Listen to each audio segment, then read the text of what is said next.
Hello everyone and welcome to Harlequins Live. I'm going to be completely honest with you.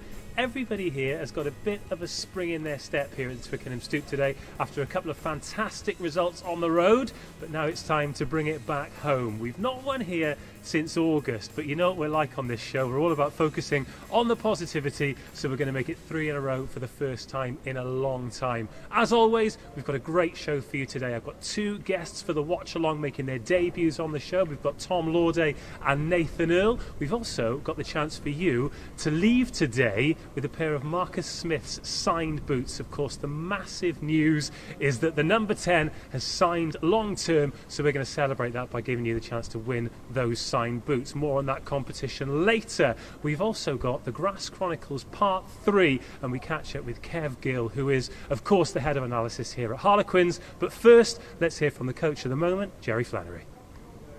Seems like a couple of very positive weeks on the road, certainly from the outside looking in. How's it been from the heart of the camp? It's been enjoyable when you contrast it with when we were drawing to London Irish and losing previously. It is more enjoyable coming in on Monday after a result, but I think that everyone within the group is still quite conscious that it's early doors after the disruption of Guzzi leaving, so I think you judge us maybe after 6 games. 6 games. Could be top of the league by then. I don't know. We'll see. A largely unchanged side. Let's concentrate on the pack, your domain. How pleased have you been with the boys over the last couple of weeks? I think that they've pitched up. The Wasps game for us was obviously that it started with that, and I think I can't fault what the effort has been from the forwards, and Adam Jones has got the scrum absolutely firing. Our scrum is statistically the best scrum in the league, and I think when people talk about Harlequins and they talk about Jouet and throwing the ball around, they forget that, you know, that when Harlequins won the league in 2012, the cornerstone of that was a really, really strong scrum, and I think that you have to pay credit to that, and I think that the players need to start feeling that as well and talking about it themselves. So we have a very strong scrum. Our line-out has been you know, pretty much 95-100% in the last 2 games as well. So they're doing their part, and it takes a little bit of pressure off our attack game then when our set piece is working. Speaking of Adam Jones, he said that he's expecting a big challenge in the set piece from Leicester Tigers today. Has that been one of the things you've really been working on in the cold this week? Yeah.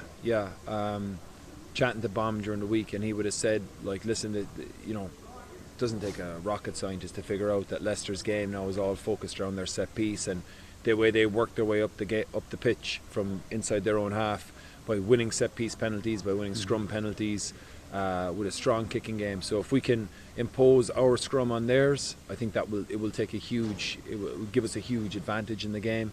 And like I said, it takes the pressure off us then just having to be magicians in unstructured attack. Now, I don't want to mention the cold too much because you're in shorts behind that little fence there and I'm here in 3 coats. But it has meant you've had to make a few changes to training this week. In terms of location, has it changed any of the preparation you've done with the lads? No, our plan, the plan would stayed the same from when we laid it out at the start of the week with the players. But there was some disruption in terms of the pitches being frozen, so we trained in Cobham on the 4G there, which was the facilities there are outstanding. It was my first time there, and just with a few lads carrying knocks, we probably had to compress a bit more work into later in the week, but we took it off earlier in the week, and Gareth Tong and Ed Lee and the lads just made sure that the players are properly prepared now for the weekend. With regards to the side then, largely unchanged as we said, there are plenty of players who want an opportunity in that first 15.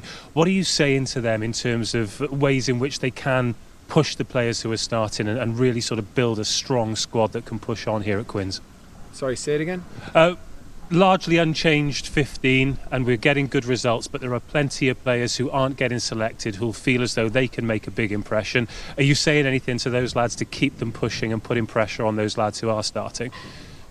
Yeah, I think it's naturally when Paul left, a lot of players then they try and push their case a little bit more, which is good, and they must do that. The reality is that at the moment there's so little rugby being played that if they're not getting a chance with the first team, it's very hard for them. So like when we go to training, it's literally that's their Super Bowl, and we have to see it. Like it's no good saying what you would do in the field. The coaches must see it, and the reason we've improved as well, or one of the reasons we are improving as a team, is because we're getting better competition and more competitiveness in our training sessions, because the lads are trying to force their way in. So that ups the standard. But I understand for young players like the Sam Rileys, George Heads, Jack Kenninghams, Mattas, George Hammond, like they're not getting to play rugby, and they need to play. That's the most important thing, is playing. That's why you do all the training. So it's very frustrating for them, but there's literally with the pandemic, there's nothing else we can do for them. Good luck today, Jerry. Cheers. Thank you. Right. Cool. Just the one change in the starting 15 today as Simon Kerrod comes into the front row. The forwards, and particularly the scrum, have been the cornerstone of this recent success for Harlequins. So ahead of today, we caught up with Simon Kerrod and Adam Jones. Yeah, it's a great vibe in the camp. We just want to carry on with the momentum, just carry on bringing to the table what we have the last 2 weeks. I just want to do my job well, do the basics right. Very excited, just about getting another chance to play with the boys. Whatever it takes for the team, I'm happy to contribute. The boys are in a good place, and it's nice to have a good production line and just keep we're not losing much when we lose certain players. So it's brilliant. It's the only selection is the trying to get everyone a game really, which is a nice one to have. He was excellent after the first lockdown. He came back. He was one of the form tight heads in the Premiership. I think obviously called into the England squad then as well. It was a testament of the hard work he put in. He's scrimmaging really well, and he deserves a start because obviously Wilco's been really good for us. But again, we've got someone else who can come in now and do a good job. So yeah, it's a big chance for him, and to show Eddie Jones, Matt Proudfoot, these guys that he deserves to still be in that England squad and not kind of cast to the side of it. We need him to be dominant. We need him to go at Leicester, and he knows the challenge he's up against. Got some big solid loose head props there, and look.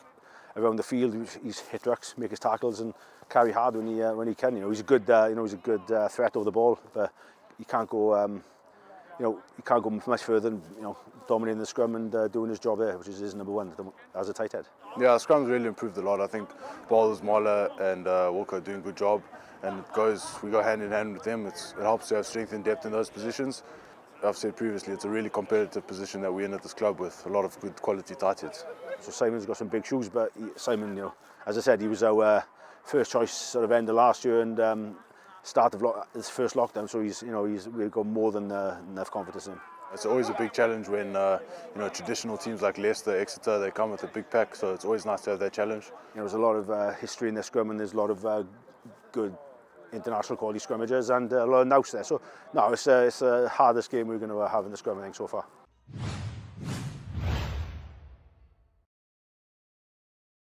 Rugby is a numbers game, so I thought it was about time here on Harlequins Live that we crunched some of those numbers. And who's in a better position to do that than the head of analysis here, Kev Gill. Welcome to Harlequins Live. Thank you. It feels like a bit of a rave at the moment with the PA being ramped up. But with it being a match day, let's discuss your match day. You're wrapped up pretty warm. The same can't be said for everyone up there in your little cove. But what's a normal match day look like for you in the analysis department?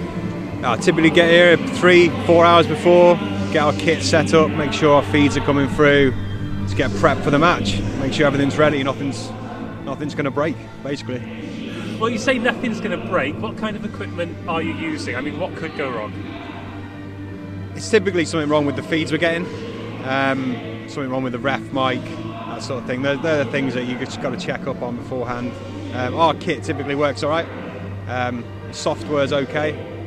Sometimes a bit glitchy, but you just got to test everything beforehand and make sure it's all running smoothly. So you're running software throughout the match. What are the main numbers, the main statistics and the data that you're trying to gather? The main things we're going to get asked about are typically penalty counts, line-out numbers, penalties from line-outs, penalties from scrums. They're the things that will get asked, but we code a lot more live because our job really is to make sure that we can give the coaches more than they need after the game straight away. So we've got 4 angles for them, and all the line-outs coded, all the scrums coded, all the penalties coded, turnovers. Most of the things you can think of from a team perspective will be coded live and then passed over straight away. Then it's the following day, then the second day, when we start getting into more detail. But when you say coded, what does that mean? Literally the number of the certain thing that's happened, those are the stats you put together? It's basically analysis software, and you'll see a timeline. So if you use software before, like not Photoshop, but Adobe After Effects, something like that. I don't know if people are familiar with that, but you have the footage, and the timeline down the bottom, and you can see all the events on the timeline. So straight away I could look at all the line-outs, just double-click, look at all the scrums, double-click, that kind of thing. And then it'll have labels so you'll have a line-out, but then details of that line-out, so number of people in the line-out, whether he won or lost it, type of delivery, all that kind of detail. So you can literally go as deep as you need to go. Pretty much. Information. Yeah. Let's talk about individuals then, because there are some people, Will Evans in particular, I always see him at the top of the charts, whether it's turnovers, whether it's tacklers. Who are the people in the Quins squad who keep turning up at the top of the specific lists? Well, yeah, Will Evans, like you say, tackle machine, turnover machine as well, top of the Premiership at the moment for turnovers. If you're talking about line breaks, Don Brandt typically up towards the top. Marcus Smith's kicking average is right up there as well. We've got a lot of players now who are hitting top numbers within the Premiership. And if there are people at the bottom of the list, do they come to you and say, "Oh, look, can you massage these numbers, please? You're making me look bad"? I do get asked questions about things, and typically I'm right. Or I'll just, the way we code it, you've got clear definitions about yes or no, whether it's good or bad. So typically the players, especially when they watch it back with us, they typically agree. There's normally a good reason why they might think that was or wasn't a tackle, but we're watching, myself and Harry Cole, my senior analyst, we're watching so many tackles and so many carries that we know what we're looking at. We're used to it. And you do literally try and do as much live as you can. You won't watch the game back to try and correct it? Oh no, we do watch the game, yeah. So everything the day after is the individual stuff, because there's no way that as two people at a match we can code every single tackle for every single player. So we do that the next day. It is just the two of you though. I mean, you wrapped up. Harry's up there in shorts and t-shirt like an absolute maniac. I don't know what he's doing up there. But the day after the match, is that when it gets really busy for you? When can you expect then to hear from players? And when do your statistics kind of come into play? Are they used then in the week building up to the next fixture? Yeah, so the match stats we get finished and we hope to send out to the players around about 3-4 o'clock the next day. And that goes out to all the staff really that need to see it. It's not just myself and Harry, it's two interns as well that help us out from the University of Chichester. Also the coaches do some stats as well, so I bring it all together and then make it look nice, into a nice PDF that goes on our online system. And then in the week, so either a Sunday night there'll be a meeting online, as is getting more common nowadays with COVID, and we'll go through every player. Did they hit their targets? Where do they need to improve? And everyone will have the discussion points on that.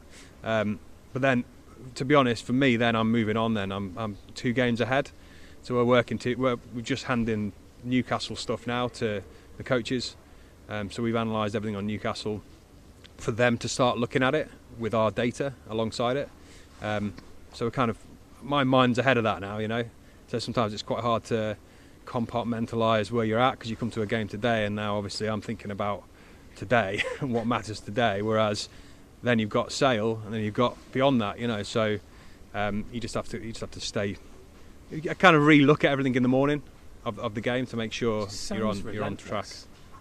It is it's a slog, and I believe now there's going to be 13 teams next season, right? So that's an extra game to do, so that'll be interesting. Extra game. Look, we love extra games. It means an extra Harlequins live, and hopefully an extra game to fill this stadium and to get some noise here and to get some fans here, which we're all looking forward to. In terms of you on a match day, then we had a little bit of a chat before we went live. Has it been different for you with the stadium being empty? Has it made it easier or more difficult? How has it changed your match day? Yeah, I think for me it's strange really that it hasn't. I think the coaches are quite noisy, so we're sat there and there's a bit of a hype going around us. Like there's an atmosphere within our bubble almost. So when there's a try scored, I feel the same. I'm sure the players on the pitch don't get quite the same. When they look up and they look and expect to see the fans, they don't see them. but for me, I'm as happy as ever. You know, just I mean, I want the fans back in, of course. Yeah. I want them back in. You know, that's what it's about. They make the club, but for me, I'm feeling the same when we win as I did when there were fans or with fans or without fans, you know. Well, I'm glad you're loving your work. I'm certainly loving your work, and everyone else is as well. Great to see Quins close to the top of the table, and some of those players too. So I'll certainly be keeping a keen eye on those stats. Hopefully we'll get to have a chat a little bit later in the season as well, and maybe go into a little bit more depth. But thank you very much for your time, mate. No problem. Cheers.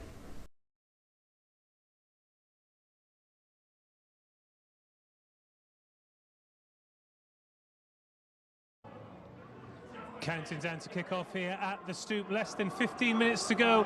It's Harlequins versus Leicester Tigers here in the Gallagher Premiership.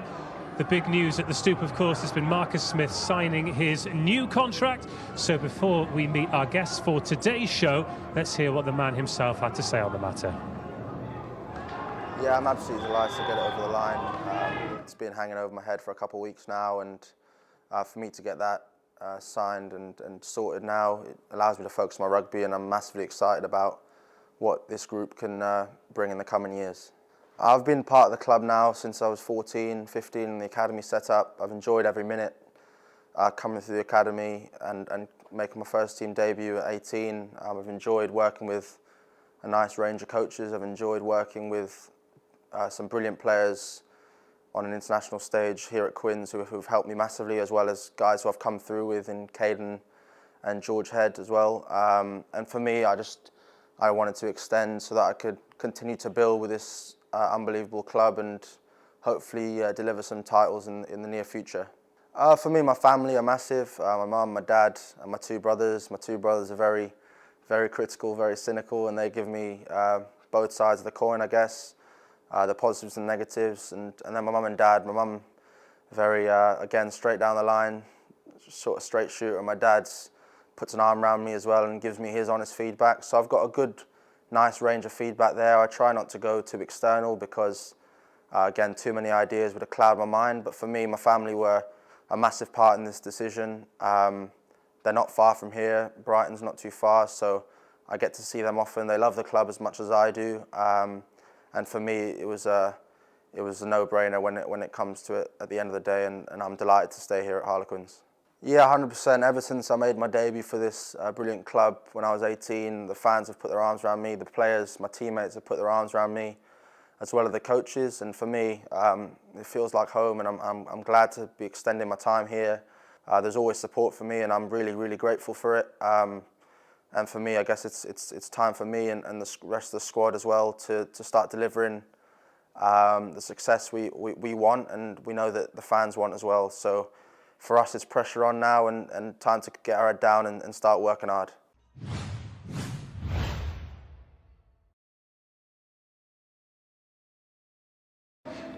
10 minutes to kick off. The teams are going through their final preparations. Some pretty tasty high-vis bibs out there, actually. So let's welcome our guests today. Gentlemen, how are you? You're all masked up. Safety first, you lay it up too. What's been going on this week? Well, not much COVID really. You know, same. Lads have obviously trained well. We've obviously worked out a game plan that we think is gonna be effective in beating the Tigers today. So I suppose hopefully if we stick to plan, we should do a job on them today. Well, let's talk injuries then. It must be frustrating for the two of you at the moment because the lads are out there winning away from home. Chance to do it here at the Stoop, but you're not playing a part of it. So I don't want to dwell on that for too long, but just give us a bit of an update on where you are and how close you are to getting back on the pitch. Starting with you, Tom. Hopefully I'm going to be back pretty soon. I had a small procedure done last week, which has made me feel a lot better. There's a potentially back for next weekend. That's if everything goes very, very well from this point going forward. But if not, then I'd really hope to be back for the weekend after Sale. Now, we are suffering from very different problems at the moment because I know that I'm too loud for you, but I couldn't hear much of what you said there. So I'm just going to turn some knobs here and hopefully it changes my luck in terms of audio. But fingers crossed for what? next week after, tearing up? Because there's a lot of competition for that number 6 jersey in particular at the moment, isn't there? Yeah, no, of course there is. Chiz, we can just see him running around outside there. He's going to be back soon. Archie's come in and done really well. He's taken his opportunity brilliantly. So yeah, I mean, we're blessed with the back rows that we've got at the club. Chiz looks pretty tough with that shaved head as well, doesn't he? Obviously, yeah, he's been. Takes after me, doesn't he? I think he's got to do it. He's not got much hair left. So oh, that is so mean. It's not choice. It's out of necessity. You come here dressed like Sub-Zero from Mortal Kombat, and you're dishing out follicle advice. What about you then? I saw you out earlier doing some sprint drills, looking pretty sharp. When can we expect to see you back? So the aim is for Newcastle, which I think is after this game in 3 weeks or 2 weeks. Obviously ended up having to have surgery after the Racing game, after some, an ankle versus 120 kilo bloke. There's only one win of that. So yeah, I ended up having to have another surgery, which was irritating, but is what it is. It's part and parcel of the game. But compared to the injuries I've had to deal with, this one's been a doddle. This one's been a walk in the park. We haven't had any roadblocks or anything, and we're actually 2 weeks ahead of schedule. So yeah, hopefully back in the very near future. See, now that's a proper injury though, isn't it? You say 120 kilo guy, not like Caden Murley, who's out for a couple of weeks after colliding with a corner flag. Yeah, colliding with a corner flag. Corner flag or bloke. Right then, I think we can look at the starting lineups for today. A lot of consistency in the Quins team, just the one change in the front row. Of course, the big story is in the engine room, where Simo makes his 50th appearance as a Harlequin. He's been ever present since returning from injury, and he's alongside Steph Levis, who captains the side.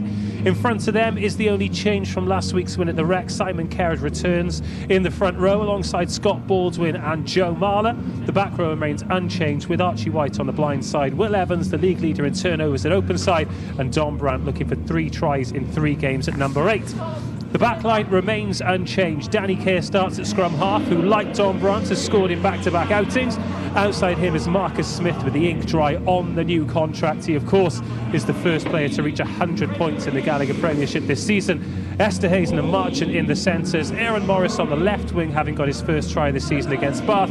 Lewis Liner continues on the right, with Mike Brown at full-back. Remarkably, it's his 343rd appearance in the quarters. That is a lot of games for Quins. For Leicester Tigers, they've got Ben Youngs, Ellis Genge and George Ford all on England duty. So Steve Borthwick has made 4 changes to the matchday squad, who defeated Worcester Warriors last time out. De Bruyne and Montoya, who was the fans man of the match in round 8, keep their places. Joe Hayes comes in at tight head prop. He's one of 10 academy grads in the squad. Another is Callum Green, who alongside Lavanini makes up the second row. Liebenberg shifts from 6 to 8 with Brink at 7, and George Martin comes in on the blind side. Van Portfleet and Zach Henry are in the half-backs. Torte skippers the side for the first time, and he forms an all-international centre partnership with Scott. Freddie Stewart, included in Flat's Team of the Year so far, is joined in the back flee by Muri Murivola and Matthias Morono. As for the benches, Elias, Santi Garcia Botta and Vilko Lov off for the front row cover. Glenn Young covers in the second row, with Rich de Carpentier looking to get on against his former employers. Brett Heron and Ben Tapuai come into the squad, and of course Martin Landajo covers scrum half. Plenty of experience on the bench for Leicester Tigers as well. Tom Youngs and Dan Cole. In fact, if Dan Cole comes on, it'll be his 250th appearance for Leicester Tigers. That is more than the starting 15 combined. Let's talk about experience then, lads, because we've got a lot of it today. Leicester Tigers not so much. Do you think that matters at this level, particularly with the league being so tight? How important are those players who've been there, seen and done it for a long time? Oh, no, obviously they are very important, but I feel like on a day like today, it's cold, it's fresh. There's very good conditions for running rugby. Guys who don't have very much experience tend to not have much to lose. So they're going to go out there, put their best foot forward, prove a point almost to the club to say, why aren't you playing me? Why haven't I got as many appearances as other guys? So for me, I think it can be pretty dangerous coming up against a side with very little experience. And for you, a day like today, it's freezing. I've got 3 coats on. I'm going to level with you. These guys are laying up as well. But the pitch looks in great condition. There's not much breeze. It's dry out there. The outside backs are very much to me looking forward to playing today. Yeah, you'd hope the ball gets to the outside backs today. Obviously, the groundsmen have covered the pitch, so the pitch is looking in great nick.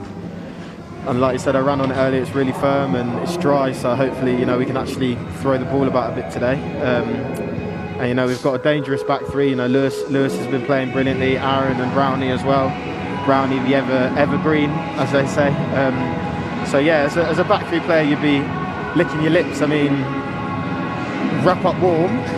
But you should hope to get some decent ball today, because it's the day for it, if ever. I'm not saying it's cold, but even the kit man's got his leggings on today, and he is always in shorts without a shadow of a doubt. So the temperature must have dropped here. I'm just going to have another little play because I can't hear you at all, Tom. Can you guys hear everything okay? I'm all good. Okay, I'll have a little play in a minute. But if you are just joining us, welcome to Harlequins Live. It's our first time back in a couple of weeks, and it feels great to be here. A lot of optimism around the ground today. I mean, I don't get to come here all the time. I'm not here for all the training sessions. Obviously, you guys are right in the heart of things. But I've arrived today, and the atmosphere does feel good. Everybody's got a spring in their step, even the players who aren't involved. Everyone seems pretty optimistic.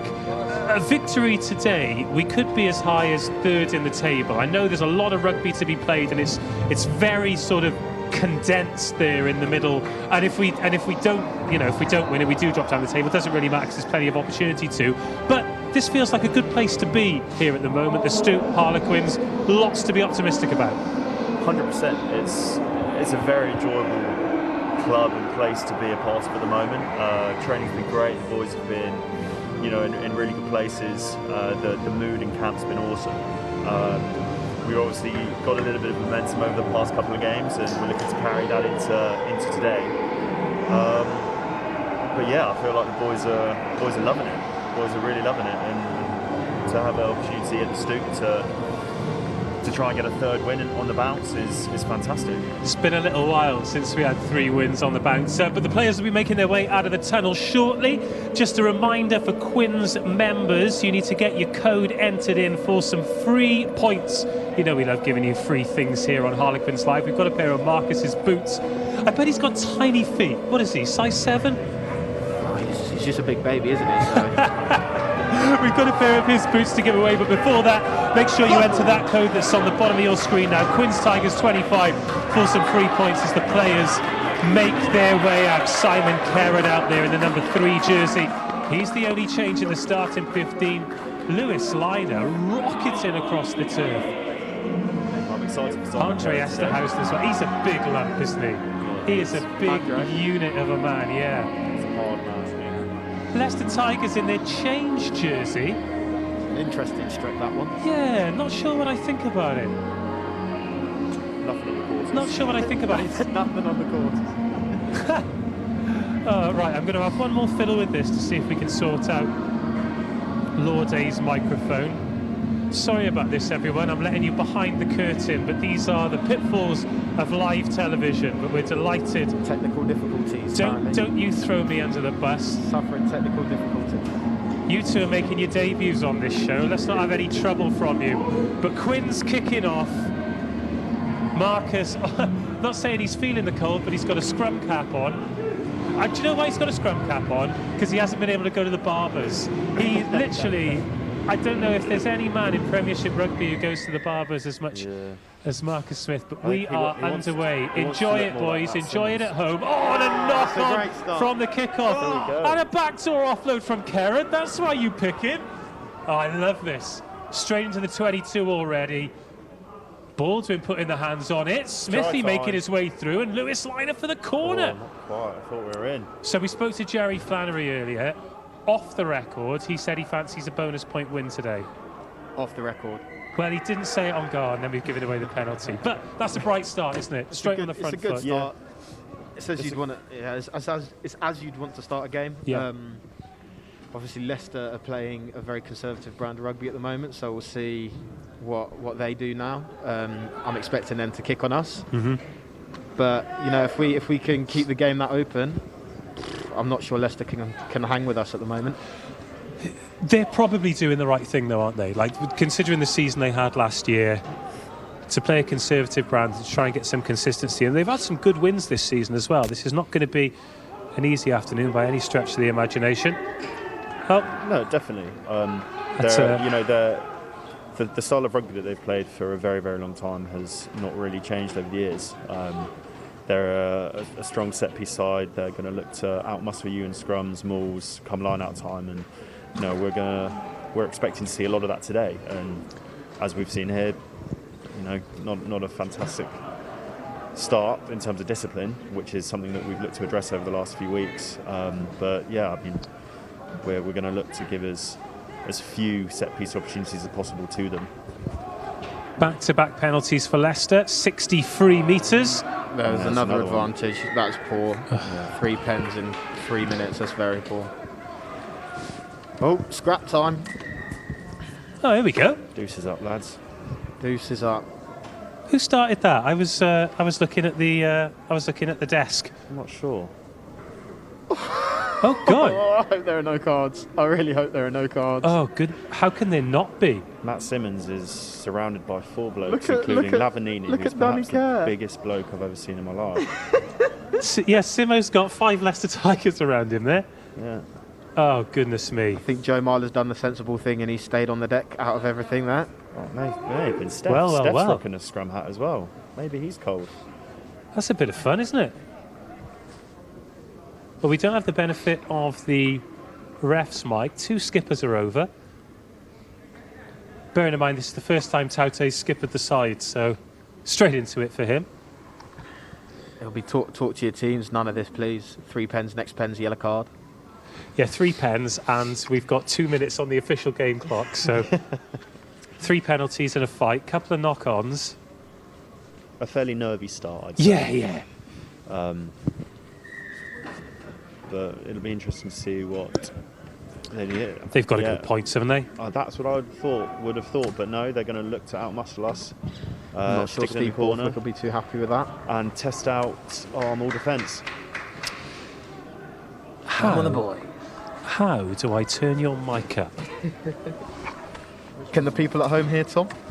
Well, I hope they can, because I certainly can't. Hello. I can hear myself in my own Great. headset. I mean, that's a start. Tigers are in our 22. That's not what we necessarily want. I'll just have to listen out. I can tell there's some defending to do because Jerry's getting angry behind me. Yeah, he's a very, very passionate man. So we're going to be hearing him all game, I'd imagine. Bang again. Oh, we need more there. We need something. Goodness me. It's too soft. That's way too soft. Well, this is not the start we expected 2 minutes ago. No, it was quite the opposite, actually. I thought we were off to a flying, energetic start. Good to test the floodgates early on, though. Ever the optimist. That's what I like about you. Yeah, this is another area that we've been focusing on, so I'm hopeful. Let's get Will Evans in behind here. Will Evans earlier there we go. Described as a tackle machine by Kev Gill. Yes, he is. He's phenomenal. He's usually top of the tackle stats every single week. As you said, here we go. Whoa, great defense. Oh, what a shot! Wow, that was amazing. Marchie doing bits. Yeah. Wowzers. No, going back to Will Evans, as you said before, he's got the most turnovers this season in the Premiership. So defensively, he's an absolute asset to us.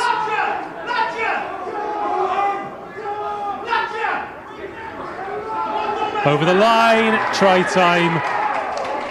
I tell you what, there's some needle out there because somebody's gone straight for Marler. Who's that? Lavanini, he's an absolute helmet. There's a reason he gets sent off all the time, is because he's an absolute helmet. He's a liability on the rugby pitch, I think. Well, he's still going for it now, and Brownie's getting tucked in too. Who's this? It's Callum Green. I think this is his first start for a while, so he's getting a bit rowdy. he's getting a bit excited. Let's just have a look at the replay, see. Well, the referee's sending him back.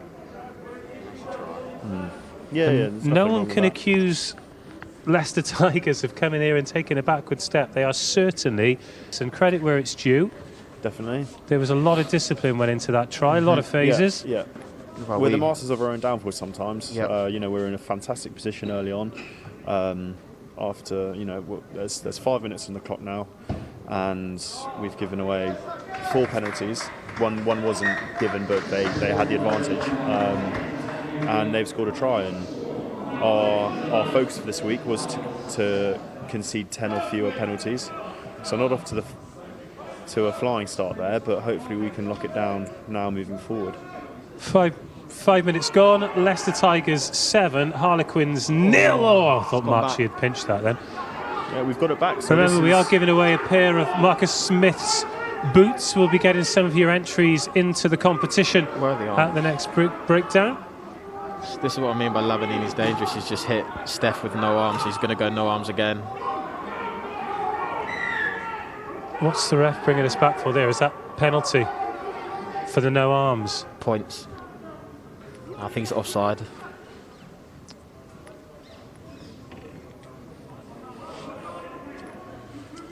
No, we're taking after Leicester and heading to the corner. Now, we have been working on a few moves in training coming off a driving maul, so it'll be interesting to see what is called here. Lovely punditry, Tom. Can you hear him? Yep. Okay. I can hear Tom. I'll have to take your word for it that it's good punditry because I can't hear you, Tom. It's outstanding punditry, and I'm sure the faithful at home will love this. Let's just have a look, see what happens. Here we go then. Scott Potentially Baldwin. could be something evolving around Don Brandt here. Yeah, look at him. Man of the people. No. Oi, oi, oi. That's tough. Not Unfortunate. quite double tops. No, it's going to be a tough day at the office for us come line-out time. Callum Green is an excellent line-out operator for them. He's very good in defence, so for us we're going to have to be on it come line-out time, and hopefully moving forward we'll get there. Well, the task for today is to describe Marcus Smith in 3 words. Bewildering, exciting and inspiring is Jason Morris. Speedy, passionate and committed. All right, Fiona, chill out. And Paula Rowland says, our vigorous Valentine. I think Paula might have a spot for Marcus. I think Fiona might too. Brighton Genius says Leicester Hadfield. You're probably a word short there. Doug Ansley. Floppy-haired genius. We can't tell today underneath the scrum cap. William, that's about 9 words. William Humphreys, chill out. Harlequins, Rugby Union Vital, ruthless and unstoppable. That's about 3 entries there, William. We'll get them all in for you. For that, I think. How would you describe Marcus in 3 words, lads? Thank you very much for your entries, by the way. Keep them coming in, and we'll get you lads to pick the winners a little bit later on. My 3 words would be most talented youngster. Say that again. Most talented youngster. Okay. Mine is small man syndrome. Oh, congratulations. You just won a pair of Marcus's boots. I'd imagine he gets a load free anyway, so maybe we should all try and get What are you going to do with them, I can't remember the last time he paid for boots. When was the last time you paid for boots? One of you! Oh. Nice arch. We have not got off the bus so far. Get there, Simo. Kerrod, good carry. Kick it. Right, let's have a good chase on this then. That's good. That's good. That's a great. Yeah, very good. Well judged. Oh, wow. Straight out. Thank you. That was incredible from Diaz Andre. dropped that on a 6pence. Great kick chase. Put pressure on the kick, and now we'll reap the rewards. So we do all the live bits for the show while you lads are all warming up, and I was filming sort of just down there in between the 10 metre and the 22, and Marcus has strolled off, just giving me a glance, and back-heeled when about 30 yards. It's just gone one bounce straight into my bread basket. Constantly showing off. Anyway, here we go. Andre. Oh, that's a great carry. He's made a big difference to this side. He's coming in. Dommers looking for the offload. Dommers finds the offload, and Archie has a little They're look. all off their feet. That's a pen. Not according to the ref. We could do with one, Archie's limping. but I'd rather a 5-pointer. Farchie's limping. We've got Chippy on the bench. Great friend of the show. Seems like good value, Chippy does. What's he like around the ground? He's a great bloke. I've got a lot of Here we time go. for him. I've got a lot of time Oh, for him. He's been- Offload. yeah. After offload, one more. Here we go. Rugby! Yes! Keep it alive. Hot potato. Oh, I wish we recorded all the conversations before the match, because I said to Kev earlier, I'm like, a fancy brownie today. He's going to bag. Oh, Hope someone put a On his fiver what? down His on Brownie today. 343rd. 343rd appearance. Wow. That's ridiculous. That's a great offload. Do there you know for what? He's Claw. knocking on Yeah, 500 brilliant. points as well. I think he needs Is it? 1 or 2 more tries. Is that on our? No, it's not on. It's not. It's not on my sheet. Don't you Is it be not? looking at my stats to try and. 15 defenders beaten though. No, yeah, well, 16 now. Don't worry about it. Oh, we needed that. That was fantastic. Yeah, It's a good yeah, reaction. needed that. It's a good reaction. Hopefully now we can stay disciplined, stick to our game plan and start getting this scoreboard ticking. So this will take. Speaking of Stato, this will take Marcus up to 104 for the season. Yeah, he's been kicking phenomenally so far this season. I can't remember how many he's missed, but it's not many. That's cold. First player to reach 100 points this Premiership season, and he opens his ledger for the day. Outstanding, young Marcus. Oh, he's taking his helmet off to. Let's kick the ball. He's taking his Lavanini off to kick the ball. He thinks he's Danny Cipriani in 2008. Lee Halfpenny still does it as well, doesn't he? Yeah, Where do you think Sips is going to go? I don't know, mate. I hope he does come back to rugby, but I know he's got a lot of stuff going on Yeah, yes, he has. at the moment. So. Right, Quinn 7. Oh, Boysman. That is. It's you do it, I can do it better. That is one in the fines jar for Alex Dombrandt. Oh, Short, well done, Kerrod. this is definitely going to boil over at some point. Every breakdown, I feel like it's going to kick off. It's looking that way. Oh no! Brownie, Well done, make a Biz. tackle. Nice. I think Webb's got. Right, it's Have we another got- test for us here. This is a mad game. End to end, yeah. No one can really get a grip on it. Yeah, that is it. Brownie's off here. This will be a yellow. I'll be amazed if he doesn't get a yellow. Oh, he hasn't been yellowed. Is that 5 penalties? 4. All that experience, 5. Nathan. Knows when to do it, knows when not to. Is the sun shining on Brownie there? Do you think he should have gone? Oh, that's... I think that was a very cynical penalty, if I'm honest, and I'm surprised he's not gone. But Especially ref's with called- the number that we've conceded already, yeah, and in the fashion that it happened with that line break, Leicester being on the front foot. Come on then. Good line out here. Not even sending anyone up. Hold it. Nice, good. well done, Simo. Well done, Simo. Go on, Simo. Yeah. Well done, Marcus. Hit that. Well done. Good. Yeah. Oh, this is tense. Slow it down. They are queuing up the big men to carry. Webbs with the chop. Not sure how many arms are involved, but he's got away with it. Let's hope there were 2. It's Archie making good tackles. Well, the boys are putting it on the line here, but this is not where we want to be. Nice, Webby, get out the way. Good. No, it's not. Yes. Here we go. Who's that? Scotty Baldwin. Very rare that he gets a turnover in that fashion, but that's a real let-off for us. That's Yeah. awesome from the hooker. Scott, you wouldn't call him a breakdown master? No, you wouldn't call him a jackal threat. He certainly wouldn't have been ID'd in the Leicester meetings this week as a jackal threat. But nonetheless, that was brilliant. Is that his first of the season, is it? First and last, I feel. I got a lot of time for Scott Baldwin. I think he's great. Yeah. He's a good chap. He's been fantastic since he's come back from his neck issues. Really throwing his body on the line for the boys week in, week out. It's been awesome to watch. He runs very hard and tackles hard, and he's a big man. Yeah, he's a big lump, isn't Yeah, he? he's a big man. He's I'd say he's deceptively big, because you don't because he's quite tall, but he's actually very broad as well. Do you think it's because he's got a massive head, so it makes everything else look like it's in proportion? Yeah, he's a bit blockhead, isn't he? Yeah. Looks like a Lego figure. A few plugs in there as well to help. Yeah, a fair few plugs in that head, mate. Oh, has he had a bit of work done, has he? He's been to Turkey a few times, I think.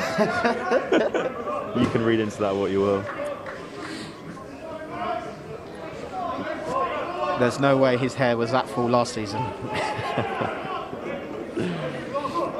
When did he re-sign? Did he get a little bonus? And it all went down Harley Street.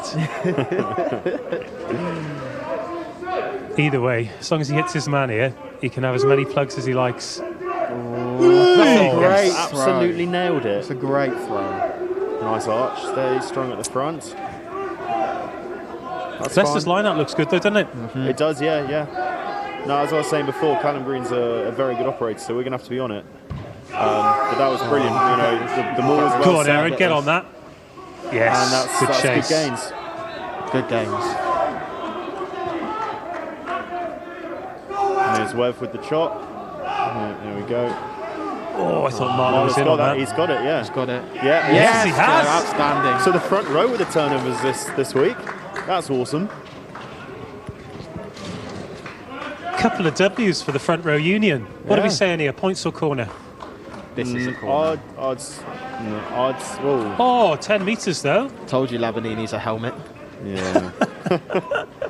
You can go points now, Marcus. I'd go for points, but the way he's going to go for the corner. Yeah, See, that's Steph. Yeah. Maybe I'm a little bit conservative here, but I just... That's where you need I think Steph just overruled cool-headed captain there. You know, take the points, keep the scoreboard ticking over. Smithy's obviously young, an exciting rugby player, wants to run everything, wants the ball in hand. But for me, that's definitely the right call to go for the points. Yeah, and of course it shows faith in the boys as well that they're going to complete the set piece and whatever. But absolutely. Sometimes it's Premiership rugby. You've got to build that score first. Yeah, definitely, and especially with a team like Leicester, I feel like historically they're going to tie in the last quarter of the game, so that's going to be the time to play a little bit more rugby. For now, we'll keep the scoreboard ticking, and especially with this squad as well. Like I said, it's they've not got much experience in this squad, and you know how many of them are match fit. Lovely, Marcus. Oh, Harlequins 10, Leicester Tigers 7, leads them for the first time today, boys. That makes it feel a bit better, doesn't it? Yeah, it does. Yeah. I reckon it will stay this way now. What, 10-7 for the rest of the game? I tell you what, if it's 10-7 on 78 minutes, I will be a wreck. Yeah. I feel like we'll keep this scoreboard ticking now. I hope the way so. we've been playing. Fewer penalties, please. A clinical exit now. Good restart right now. Take it, Esterhazen. Very good. Very, very good. Now Thomas wants it. Yeah, very good. DC's new look. He just looks like a Spitfire pilot, doesn't he? You see some aviators. It looks like the old school where, you know, you'd smoke a pipe after the game or something. You know, he's the elder statesman now, and I really think he's embraced that role. Yeah. He's playing good rugby at the moment as well, isn't he? Great rugby at the moment. He's really enjoying it. I think we've done a great job to keep him around. This is better. Good intensity. Yeah, this is where we're most comfortable defending in the middle third. Let's get this in there. Oh, almost. Oh, is that drifting out? No. Good kick. Great take. Well done, no, stay in. Is that off blue? No, it's off Aaron.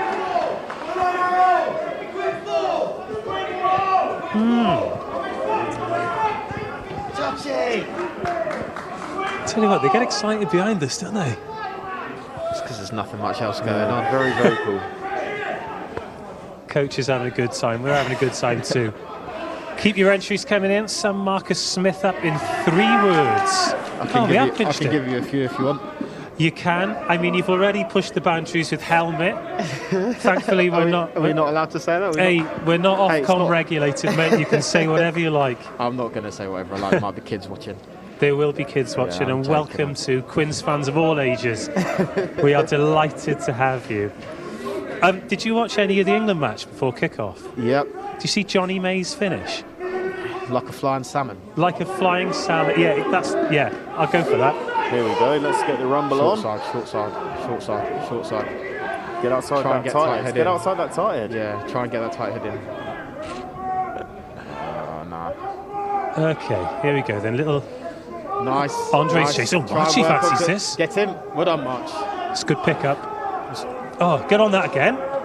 Well, I thought Baldwin was going 2 for 2 then. Isn't he? Good, get Marcus. Webby into hooker. Kick long. Put Boulders on the side of the scrum. Stick Webby in at hooker. Oh, Marcus, the first to his own kick. Here we go. Oh, Lewis. Lucky Lewis. Great effort. Oh, the exuberance of youth. Yep, absolutely. He does that in training quite a lot as well. Does he? Yeah, he scores a fair few. When he does it at training, you're like, oh, grow up, Lewis. Yeah. Come on, mate. Give the rest of us a chance. He has been very, very impressive since coming in. He has. And he's been training brilliantly for a long time. Yeah. All he's needed is an opportunity, and he's taken it so incredibly well. I'm really happy for him. Agreed. I think he's been outstanding since he's been given his opportunity, and I hope we can keep him around. Yeah. Obviously, his brother's off to the Reds, isn't he? Oh, is he? His younger brother's off to Australia. Yeah. Oh, okay. Off to Australia to play out there. But hopefully we can pin Lewis down here. Mm-hmm. Oh, good for him. Nick that. Oh, go on, the fellas. Yes, Webby! Yes. Serious athlete. Play. Back over there. Right, get a good bounce or no bounce at all. He's good, Freddie Stewart. He's a very good player. I've got a bit of a soft spot for him because he's a Loughborough uni boy. That's a great kick. That's massive. Spirals, mate. It's a good Bring uni, back the but spiral. Certainly not as good as Exeter.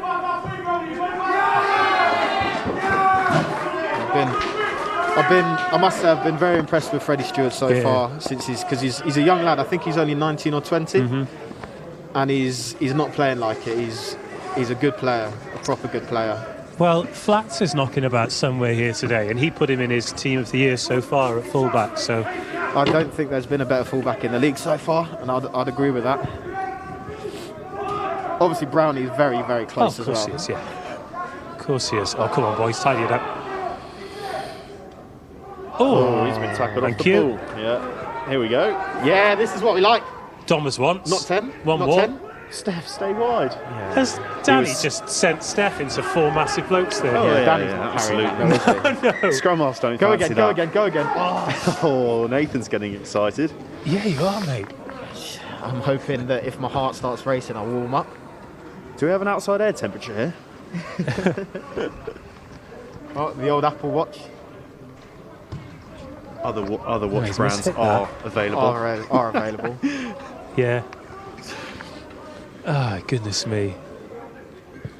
I've heard Garmin do nice watches. I've gone belt and braces, so I've told you about the heated gilet. You should see this heated gilet. I've had a bit of a shocker because I've also, I don't know if you can see this battery pack, I've got heated socks as well. But I forgot the batteries for them. I've had an absolute stinker. Anyway, back into the 22. Let's get another meat pie here, boys. Go on, big Andre. There we are. Three lesser players in to tackle him. That's going to create some space somewhere. Well done, Joe. That's great. Oh, Webby. Oh, into Lavanini. Oh, get the hands off that. That's just inertia. I mean, there's only one winner, unfortunately. No, I turned it over, if they. Annoying. Yeah. Unfortunate. Hey, but we have got the best scrum in the league and think they're going to have to scrum this, so... Yeah.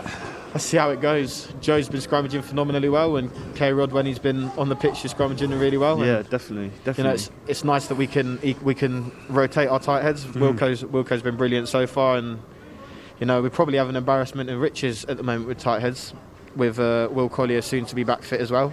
Definitely, yeah, definitely. I've been talking to Kerrod a little bit over the past few weeks, and he's been itching to get a start. Obviously, since the barbars and the England stuff, Wilco's come in and done a fantastic job, and you know has muscled his way into that starting shirt. And Kerrod obviously really wants that back, so it's a big opportunity for him today, and I'm excited to see him go. I suppose it shows how well Wilco's been playing as well, bearing in mind that Kerrod was called into that England group because he played so well from the rugby restart, and then finds himself on the bench here. So definitely. He's such a big man. He's such a gentle giant. Lovely artist as well. Yeah. Oh, really? I didn't know that. Oh, come on, you must have known that. Come on, I mate. did Know not your know teammates. So, because he did those Christmas cards He did, for the club, and he was on the show, and I just had some scraps of paper and a blunt pencil, and I'm like, do you mind knocking out a little drawing for us? And he was fuming that I didn't have a sharp pencil for it.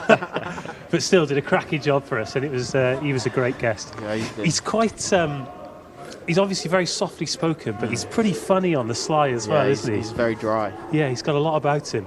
Yeah, Wilco, he's been brilliant so far. I think people don't quite realise how much work he gets through in a game. You know, he's a tight head that can play 80 minutes, and that's by no mean feat. Well, interestingly, with Wilco, if you look at all of the fan stuff, the social media and whatever, everyone's calling for him to get man of the match every week at the moment. So 20 tackles from front row, scrummaging brilliantly. Yeah, I mean, it's so rare that you see a front row get man of the match. When they have games like that, you know, you just got to give it to them. Well done, Lewis. Go on, Lewis, get away from him. Here we go. DC's inside. Go on, DC. And no one's there. Offload. He's broken another tackle. This is great work rate. Come on, boys.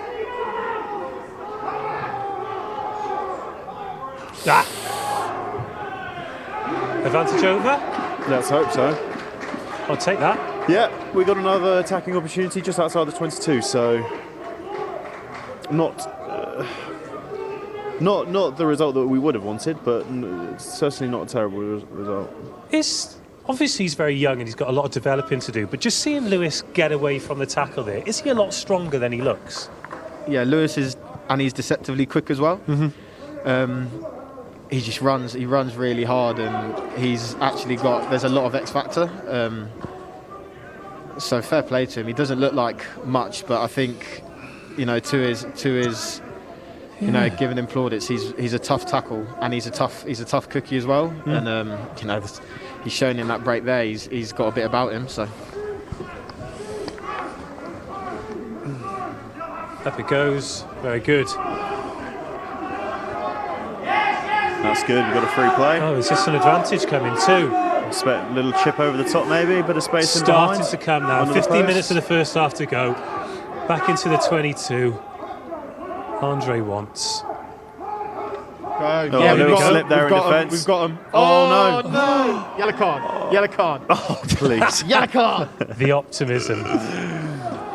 Tell you what, if Brownie's dummied that, He's clean as a whistle. he's clean. Yeah.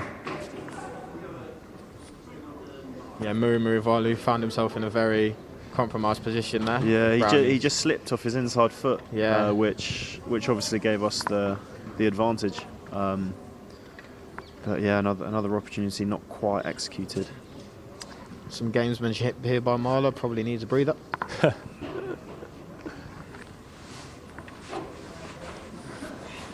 He's been doing some fine work as our mate JM. Remember, keep your entries coming in while we're waiting for play to restart here. Sum up Marcus Smith in 3 words. We've got a pair of his boots to give away. Let's have a couple of them now. They've been coming in thick and fast. Wherever you're watching, Facebook, YouTube, just put them in. I keep calling it the chat box, which makes me sound like the oldest man in the world. What would you call it? The bit where you type your comments, the comments section? Comment section. Yeah, type it in the comments section. That doesn't make me sound like I'm in my 50s. I'm not, by the way. Not Marcus, you behave yourself. Marcus just lining up the penalty to make it 13-7. Beautiful shots there of the Stoop. And he split the uprights again. Of course he has. That takes his personal tally up to 8 for the day. Quins 13, Leicester Tigers 7. Have we got a couple of these entries coming in then? I'm waiting for someone to put tall, dark and handsome, and I'll remind them that he is definitely not tall. And the other two are subjective. Tigers to get us restarted. Keep your eye on Thomas's butterfingers. He won't thank me for saying that. No, they've gone reasonably short again. Mark. Steph Levis is underneath it. Loyal, exciting and quality. Big emphasis on that L word, Richard. Great spot. Richard, outstanding. Efficient, exciting and inspiring. Flair, class and goose step. Rugby's best here. England number... Rugby's Jake, you're best having a here. bubble. Jake, you're having a bubble. You are having a bubble. I've met his barber and he's cross-eyed. He might be cross-eyed, but he's probably got a Rolex because Marcus spends a fortune there. You know what, you say that, but Marcus's barbershop did a subscription service. Oh, okay. I can't remember the sum, but pay a sum for as many haircuts as you want for a year. And Marcus got his money's worth. Yeah, that's for sure. Absolutely. I think he was there every week at one point.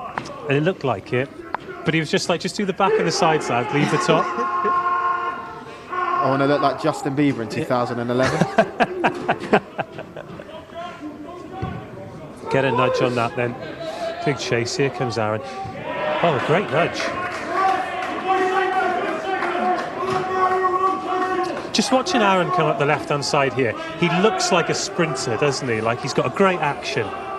A majestic runner. You're quicker in a straight line though, right? Gazelle. Is that a question? There's a question. Is that a genuine question? Is it? I don't know. Am I involved in this? Or? I feel like it's a question that doesn't need an answer. Who's the quickest back rower? I'd put Tom Lawday high up my list. Yeah?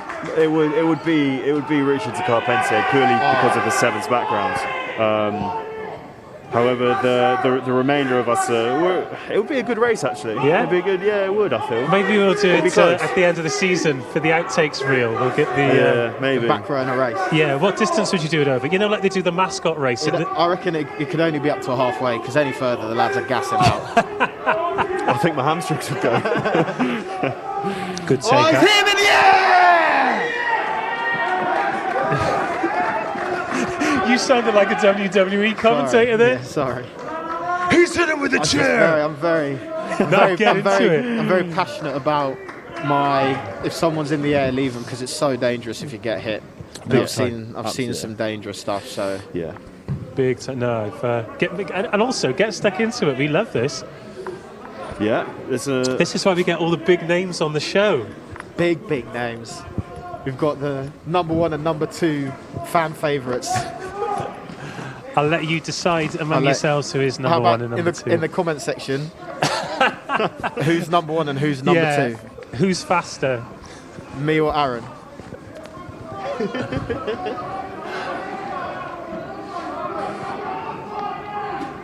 I can confirm I'm faster, by the way. We will come back to that. What I will say is, since the early pressure, the lads have worked really hard in the line out, and it's been ticking along quite nicely. Good, our line out's been outstanding so Here far. we go. We're clean. Go on, Webs. Offload. Oh, my God! What a try! That was electric. Did you see? Electric. You know, we were Evans just looked talking quick there. about the quickest back We rowers. were. Webs has just hit the afterburners We there. might have found ourselves a winner. That was very unexpected. I've never seen Webb in full straight. Full That stride. was quality. He very rarely sees open field, does our Webby, but look at him go. Yeah, awesome. and the then offload. Marcus hitting the line. Yeah. And I'm not sure about the celebration there on I'm two not sure knees. about the Oh, celly. I don't like the Not finish. sure about I'm no. not sure about No, the finish. he needs to work on That could have been a 10 out of 10 rugby montage Yeah. moment. I'll do some work with him this week in training. Up until then, Oh dear. Up Oh until, dear. up until he's gone. It's almost like he was in two minds. If you're going to dive, you just got to take it. Diving's not comfortable. Oh. I feel for his knees. The old knee slide, especially on a cold pitch. Cold pitch, yeah. He's Icy. converted that, but that's nearly gone under the crossbar I as see well. what super slide. Well. Come on without, come on within, as they say. If he keeps finishing like that, he'll be adding knee pads to the scrum cap, won't he? That was... Whew. The things you'd like to see. Here we go, though. 20 points to 7. Have you seen some of the knee pads that some of the Quimmen wear? He'll be asking where they get those from. Have you just said Quimmen? The Quins women, yeah. The Quimmen. Oh, that is wonderful. I've covered a few of their games this year, and that has never come up once. Hey, they're the Quimmen, mate. They got a big game today, you know. Big game.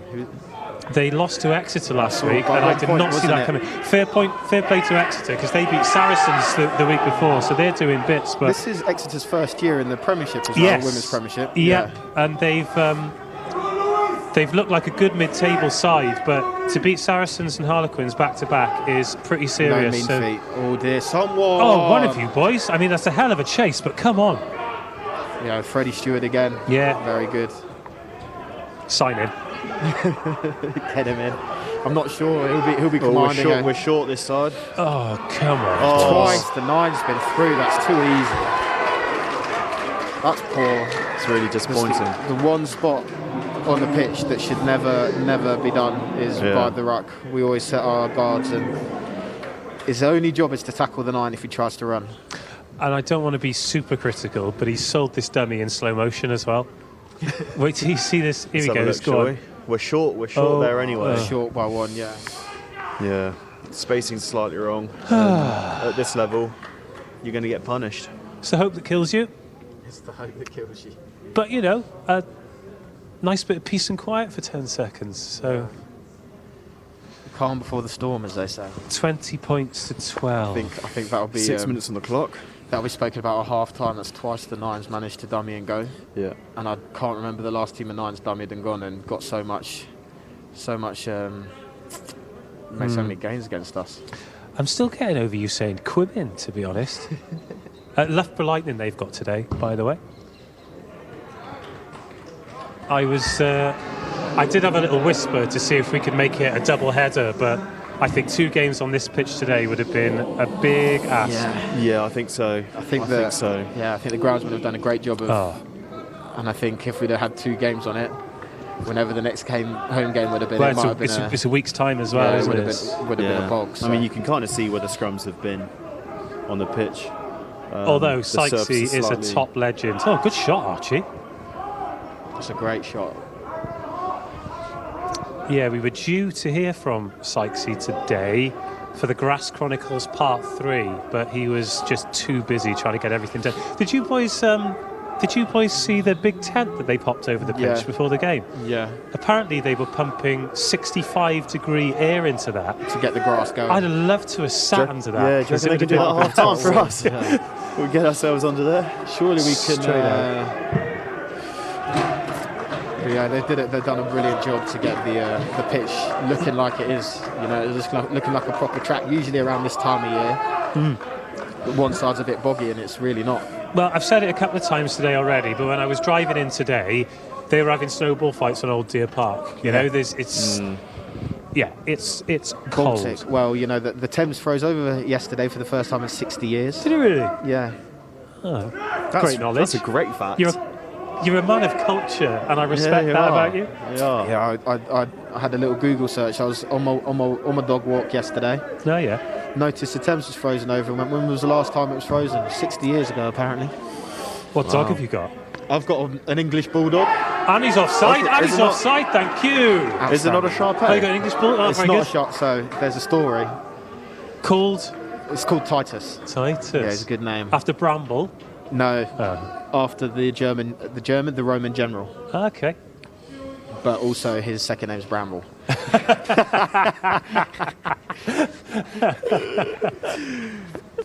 Very good. Now, points here. Interesting one. Do you think this is to put us more than a converted score ahead? I think sensible. Yeah, definitely. Sensible. You know, 3 minutes on the clock. As soon as we kick this, there'll be sub-3, so we can hopefully receive the ball from the restart. Hopefully Smithy kicks it first. Yeah. And then hopefully receive the ball from the restart. You have little faith, have Tom. a good exit. It's an easy one for the right footer. This Smithy will kick this. How's your goal kicking, lads? atrocious. Is it really? You know, when you've had two surgeries on your kicking leg. Yes, yeah. I feel like if it came down to one of the goal shoots in a sudden death final, Would you fancy it? I'd fancy it. Yeah, good man. Yeah. Keep me far away from that. I'm not sure I'd be the first forward on the team sheet, but I'd back myself to be up Who there. would be the first forward on the team sheet? Hang on, we'll come back to this because. Oh, he's Yeah, there we drilled. go. Great There we strike. go. Great nudge. God, he strikes it well. Yeah, so Well- who's the first forward on the team sheet? Will Evans has always fancied himself as a bit of a Yeah. footballer. So Alex I'd put my Dombram. money on him. Dommers is just he's pretty talented all round. I'd imagine he'd be a good footballer, actually. Not talking like good footballer in the rugby sense, but. When I was speaking about Wev, I was purely talking about soccer. Say that again? I was talking about soccer Oh, you were with talking- Will Evans as well. Oh, yeah. is he really? Yeah, Okay. He's a big Forest fan. Excuse me. Huh? City. Norwich. City. Not Nottingham Forest. Let's hope he doesn't hear that one. Oh, I think Alex Dombram was Crystal Palace Academy at one point, so brilliant. don't let him go. Just hold on to it. Just hold on to it. Yeah, there's something that we're going to have to stop is, the tit for tat penalties. Agreed, We especially need to after sort scoring. our exits out, our receipts. It should be a fairly simple part of our game. It's an organised structure at the end of the day. So that's something that we'll talk about at half time for sure. We treat our kickoffs as a set piece, and to be getting it wrong as many times as we have is pretty irritating. George Welberlove is so pleased with his entry, he sent it in 3 times. Look at that. Youthful, magical, formidable. Well, beloved. I love that song. Can we get another set of boots for George Welberlove? I think he Because I'm deserves taking 3 the pairs, first doesn't one, he? so- For that? Or maybe he's as cold as us and he's just shivered over the enter key as he sent it. They've got that 23-17. Do you remember when we were optimistic about going into half-time 8 points ahead? Well, Plenty of time left. bags of time, 9 points ahead, sorry, time. 6 points now. 23-17. I feel as though this game is closer than it deserves to be at the moment. It is, yeah. They're feeding off our ill discipline and our mistakes. Go! We're 100% We often- keeping them in this. We often find ourselves talking about these things, Think but we're in a good position now. That's great recovery. So both teams are having issues Danny, with you might have to clear kickoff this. receipts. Both teams haven't really received the kickoff well at all. It's been fairly scrappy in that area of the game. Here, though. I'll take a scrum here. Yeah, Which way are you going? give it to Andre, or wherever he is. Give it to Andre. Seems like a fairly reliable plan. Or, as boring as this sounds, scrum for the pen. Yeah. Spoken like a true winger. Yep. Nath, have you ever had to jump on the side of a scrum? Yes, I have. How did it go for you? Did you know what you were See, doing? I actually know what I'm doing because Yeah. I've It's rare. It's rare rare, these days, but- isn't it? shoulder on the loose head or tight head's backside, inside arm, over the second row, push as hard as you can. That's great. That's great advice. That's great. That's great advice. I'll be out of In a it job soon, comes. Nathan, if you keep on one Nah. like I don't tackle like you, Tom. that. Okay, Here we go. Oh, go. That's great. Go, Biz. Oh, I thought Should've Thomas got the fancied offload it then. away. Yeah. Tell you what, their back row has done phenomenally to cover that much ground to get to Oh. Brownhill. That's got to be something, yeah, thank you. It's an advantage. What Go on then, advantage free is shot. it? Oh, referee! Give it. Let the children play. Surely kick to the corner. Do one of these moves that Tom's been talking about. I'm not sure, mate. Do one of these moves that Tom's been talking about. Okay. Yeah. I don't know anything about the line out or line out moves. You know, just the scrum. Scrum. I know about the Just scrum. the scrum, mate. My yeah. dad was a prop, believe it or not. Let's have a look. Scrum again, is it? Was Scrum he? again, son. I didn't know your dad played. He didn't play professionally. Probably wasn't a professional my game, father he was a was. prop as well. Oh, was he really? Yeah. My dad was a prop at university level. Yeah. Likewise. Shout out the front row dads. What Yeah. university? My dad went to Oxford. Oh, did he? Yeah. Brains didn't make it to Yeah. me. Did he play a varsity? No, he was never good enough. Okay. Yeah, he was a prop at 98 kilos. So Oh, wow. Wow. Come on then. give it the big fella. Yes, the big fella. Now we're talking. Awesome response. Awesome response. I was a bit the good news disappointed is there's not time at the end of the half to receive a kick-off. So Yeah, outstanding. Yeah, we'll have 50 minutes to prep for that. I genuinely think we are, from 5 metres out, the most dangerous team from a scrum. is that because we've got 115 kilo inside centre? We've got him, and then, you know, Paula CK's no slouch Yes, either. yeah. How is Paulie? I've not seen him for a while. He was injured as well. I think he's trained this week, potentially up for selection next week. Yeah, I was training with him this morning. He's looking good. He's really glad to be back. Again, centres are a position that we're pretty blessed with at the moment. So he's just going to wait for his opportunity, which I'm sure will come soon. Right then, half time, boys. 28-17. Yeah. First of all, let's talk about some positives, because here at Harlequins Live, I always like to concentrate on the good bits. Let's start with the scoreboard, but what else has impressed you? Tom Lawday.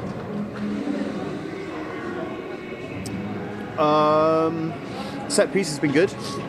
Scrums there, pretty dominant. Gave ourselves a very good platform to build off. Andre's been outstanding at 12, giving us good front football consistently, as he has been doing over the past few weeks. Yeah, it's been good. It's been quite a scrap, isn't it? It's been quite a stop-start, I feel. So I think in the second half, we'll look to build a little bit of pressure, build on our kind of territory and kicking plan, play a little bit more rugby down in the Leicester Tigers half, and kind of build the phases. And we've scored 3 tries. We'll be hungry for the 4th for the bonus point, and yeah, we'll go from there.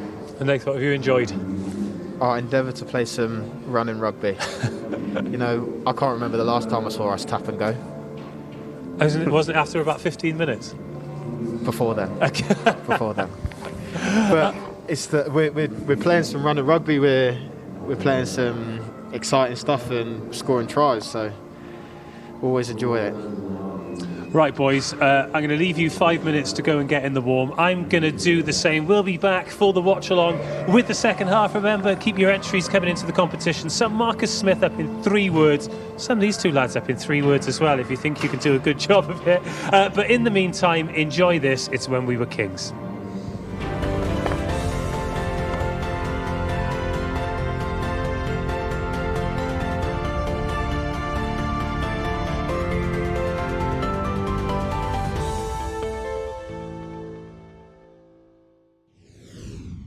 For me, leading into sort of 2012, we were the team in the Premiership that played the best rugby, the fastest rugby, at a higher tempo than anyone else at the time. And if it is a conversion, it's in the shadow of the post. We just had such a good start to the season. We just had the belief that we'd rock up anywhere, play anyone, and we could win. And Christmas they were flying, and come May, they are still high in the air. Harlequins 3 minutes. For me, my mind was like, you got this one more game, and then you'll be in that stadium playing a final way. We believed in ourselves. We had a great balance of the side, whether it was we can mix it in the forwards, so the flare out wide and vice versa. I think we just had a great all-round game to it. In a game, we always felt like we could win this, and if we didn't, we'd get something out of it. And even if we didn't play bad, you know, I remember Connor always saying, you know, it's important we'll get something out of this game. If you look at rugby now, everyone plays similar ways. I think there we were playing with such tempo, no one was really ready for it. And we got excited about it, and people kind of didn't know how to deal with it. I think Connor is probably the best man manager I've ever worked with. I think he knew how to get the best out of certain people. For me, that couple of years, I needed a father figure to tell me off a few times, but also put his arm around me and look after me. And I think that's what he did the best. He looked after you. Whatever happened, he would take the blame for it, or it would be on him. You know, we'd lose games and he'd be like, "It's not your fault, it's my fault. I'll take it on the chin. Let's work hard in training, we get back on it." We enjoyed training with each other, we enjoyed playing, and we enjoyed going out after. And I think that's the rarest thing to find these days. Is that squad bond that we would literally do anything for each other. Minty talks about the scramble D. Why do you defend? You defend because you care about the people you're defending with. Everyone thinks about our attack. Our attack was brilliant. Yeah, our attack was great. We played with an unbelievable tempo, but our D and our set piece were brilliant for 2 or 3 years. And that's the reason why you win a trophy. But for me, the confidence we had in each other, we loved each other, and we had that swagger every game. We never thought we were going to lose because we knew we could dig out results. We knew we could score from anywhere. Ugo Monia sprints forward to score. I think that team bonding, that team belief that we had was kind of second to none, really. We had a really good balance of talent, and we had guys like yourselves who were really super talented, really good, and then a good blend of everything else in between. It was a really competitive period of English rugby in the Premiership, and I think that dynamic's kind of been gone for a while. So I think it's actually quite an exciting time in the next few years for a club like Quins to actually kind of rebuild and have a crack at it. And I think maybe in the next 2 or 3 years you'll start to see that kind of competition back, hopefully. JK, myself, Carl, Tofty, Dippy sit around and say, well, what team? Yes, the whole squad had got us through. God, it was a squad effort. But what team do you want out on the pitch? And without saying who I think we had 14 of the 15. We wrote down at the start of the year and said, if that team gets to a final or gets to our ultimate match, that team can beat anyone. The thing that really sticks out to me about the day of the final is the team talk in the Stoop. Because that felt, you knew it was a special day for the club and the history of the club and for all of us involved, because that team talk delivered by Connor was special. And then the walk from the changing rooms, from the Stoop, there was like a guard of honour.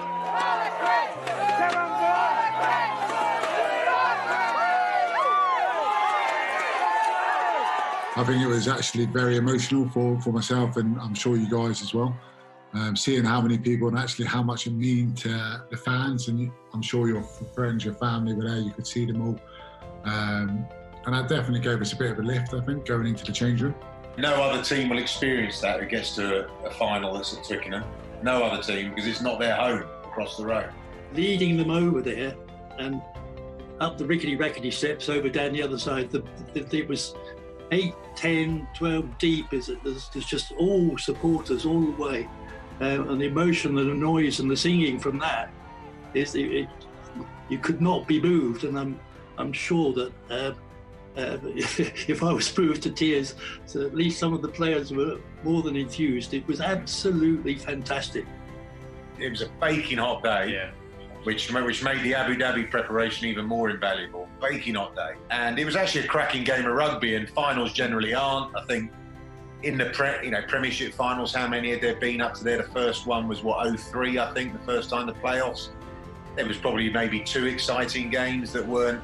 What I mean is good rugby within the game, but otherwise probably quite turgid games or through the boot. Whereas actually that was a quality game of rugby as well, and that really does put the icing on the cake, I think. We knew we were good. We knew that if we could handle the occasion, we were an exceptional rugby team, and I was very fortunate to inherit that team and a team that had a point to prove. Evans again involved, a moment of real promise this for the Quins, and they can score! Williams with the honour of the opening try in the championship final. That one try probably typified everything about how we play, and it gave us confidence to go out as long as we put that on the pitch. I've never experienced an atmosphere like it, and I've never experienced it since. Playing in front of 80,000 people, making a huge amount of noise, was just it played on your senses a little bit. I was expecting like a normal game of rugby where I could communicate with the back three, communicate with George really easily at 13. But actually, on the day, you're shouting and people just can't hear you. And it must be what international players go through. Having not got to that stage, it was as close as I was ever going to get. Robbo was amazing that day. He was properly good. It felt like it was when he was just coming on the scene. His work rate was unbelievable. He scored a try, didn't he? And he got that turnover at the end, and it kind of typified his season and his performance. We started so well.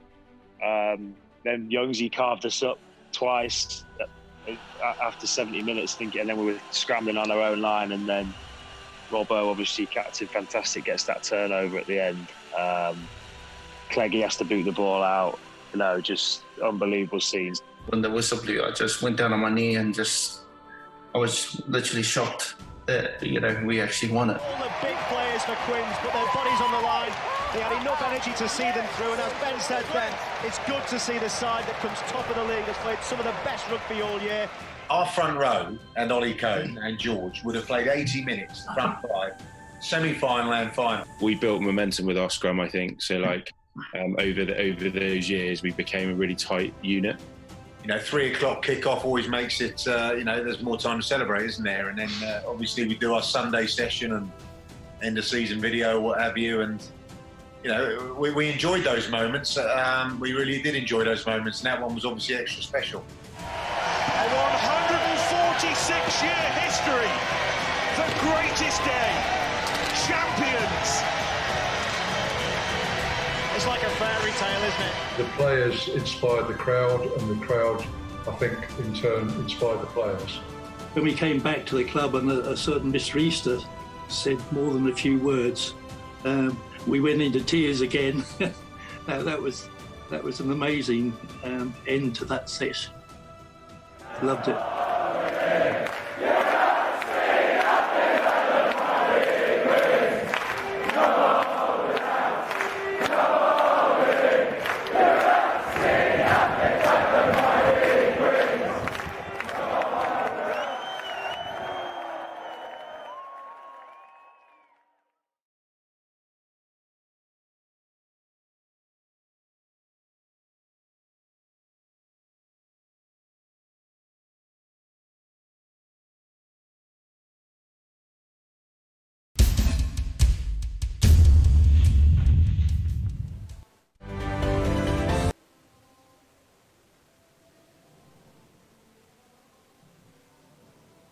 So good to take a trip down memory lane there. I mean, 2012 was a long time ago. It was an incredible period, not just for Quins, of course, but for London as well. We had the Olympics, but remember, we are in an Olympic year this year as well. Let's not get ahead of ourselves, though, but we are up at half-time here against Leicester Tigers, 30 points to 17. Nathan, Tom are, well, they'll be back eventually, but they've gone to knock off the stalactites, I think.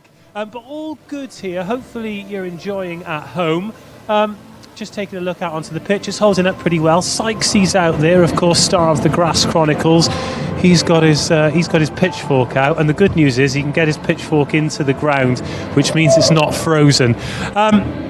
What have we got to look forward to? Of course, giving away those boots of Marcus Smith's. If you're just tuning in and you're wondering how you can win those, you just need to sum Marcus up in 3 words. Any 3 words, pick your 3, get them in, whether you're watching on Facebook or YouTube, put them in the comments section, and we'll get Tom Lawday and Nathan Earle to pick the winner a little bit later on.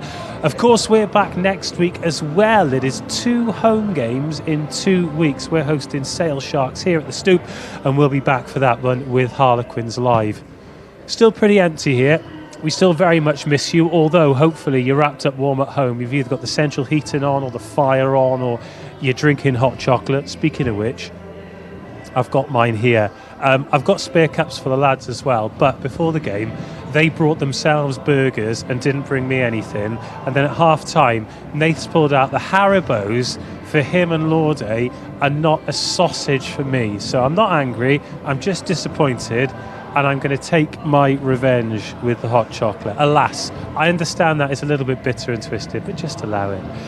What do you think of that game? Get in touch with us on all the social medias, of course, Instagram, Twitter, Facebook, we're all there. If you don't follow the club, why not? We spoke to all the stats guys earlier when we see the brilliant infographics. I know there was one from Marcus with all of his points and facts after signing. That all comes from the guys behind me. I'm not sure what you can see, but there is a whole team of people that go on to make this club absolutely brilliant. And if you are watching Harlequins live for the first time, then have a little look back at some of the conversations that I've had, whether it's been the Grass Chronicles with Sykesy, whether I've been up there in the security tower today when we caught up with the stats guys. If there's anybody that you want to hear from, whether it's the kit man again or whether it's the academy lads, then let us know and we'll try and make it happen, because we've got the rest of the season, all of the home games.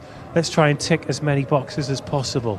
If I look behind me, those two have just left me high and dry. But that's all good, isn't it? I'll just talk to you guys instead. Leicester Tigers are back out. What do we think of their changed jersey?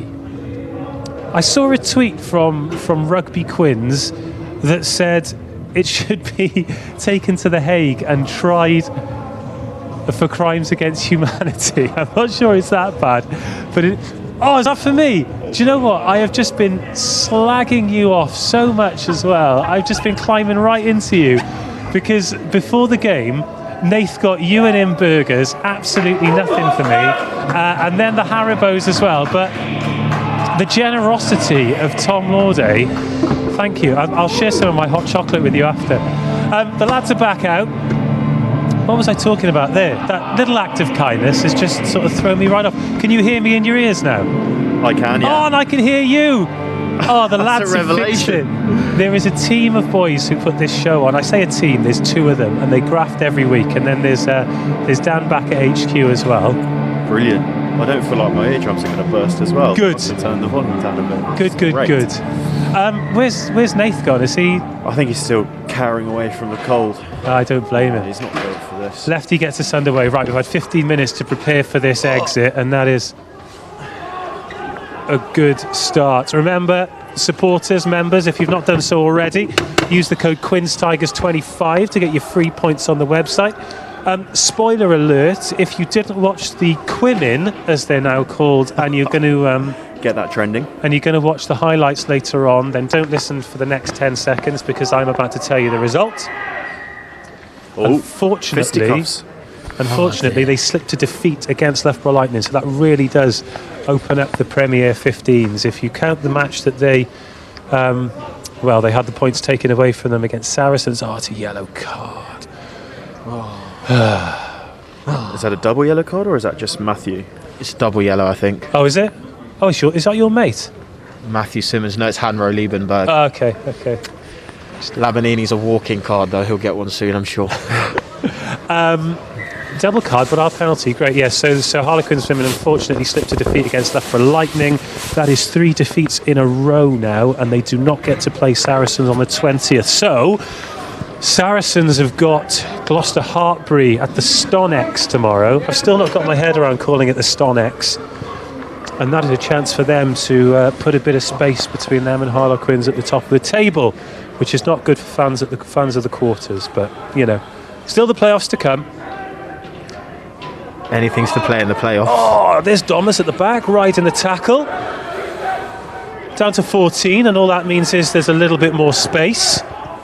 Something that will definitely suit us more than the Tigers, I would have thought. I hope so. Here we go. Nice Aaron. There we go. Lovely Aaron. Oh, important tackle. Great tackle. Let's go, K-Rod. Yes. Oh, he's done well there. Here we go. Oh, oi! Oh, there we go. Yeah, now we're on. Yes, go on, Lewis. Oh, and under the sticks as well. That's the bonus point. And there it is. Are we going to go back for the blocking line by Marcus? No, you can hold your line. You can hold your line. Very, very clever from the young fella. Oh, I like Lewis. I like Lewis because he's shy. You know what I mean? He's like, oh, I've just scored there. Can I celebrate it? Not legally. He's very, very happy. That's what he is. He's a man that loves his rugby, and he's loving every opportunity he's getting, and too right. Good on him. Is that second try in 3 games for him now? It's a hell of a strike rate, that. It is, yeah. Yeah. He's created a few as well. Yeah. Isn't he? The Danny Care try against Wasps, that was through a break from Lewis. Well, he did his best to put Danny in today as well, didn't he? He did, yeah. 35-17.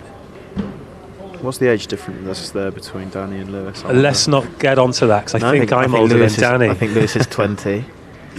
What's Danny, 34, is he? 34, yeah. Wow. So Danny could have gone to school twice by the time.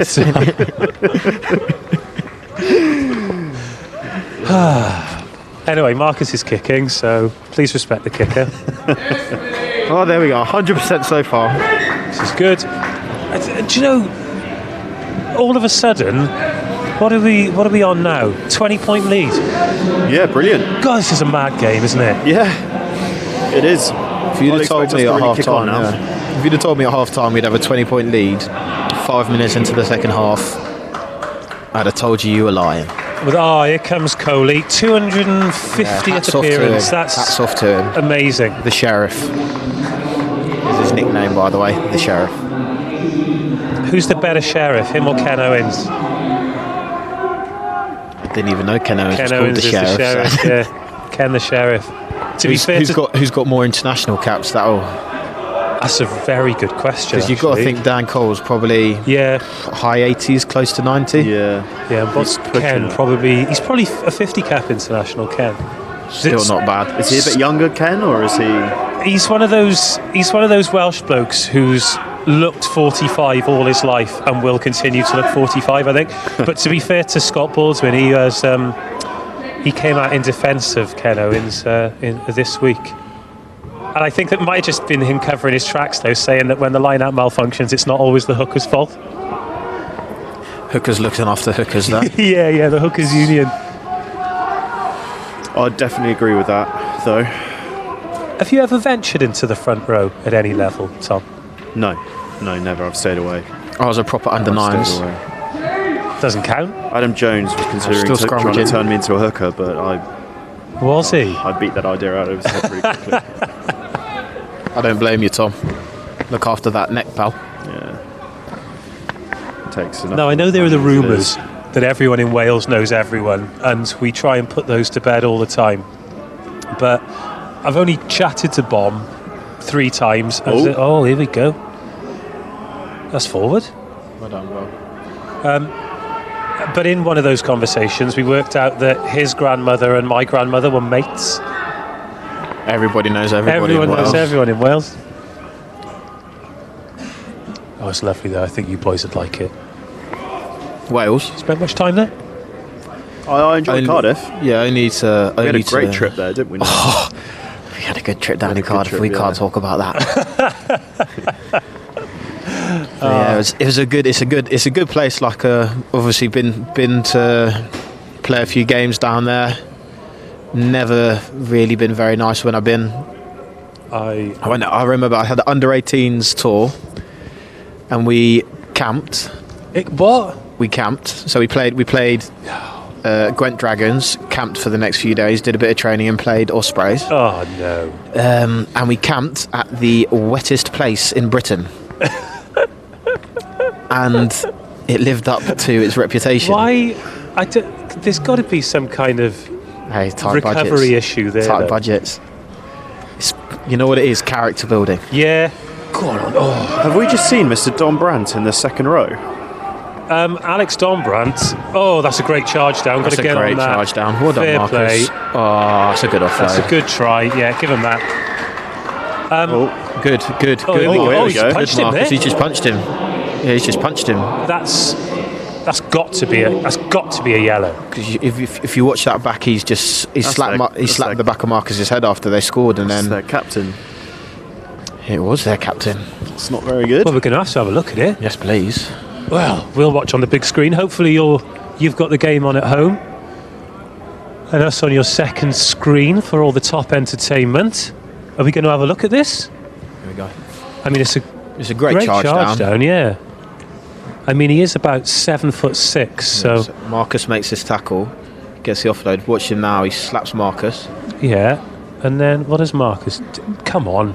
Now we need the better angle. Roll the tape, lads. This isn't what we want to see. Well, the refs.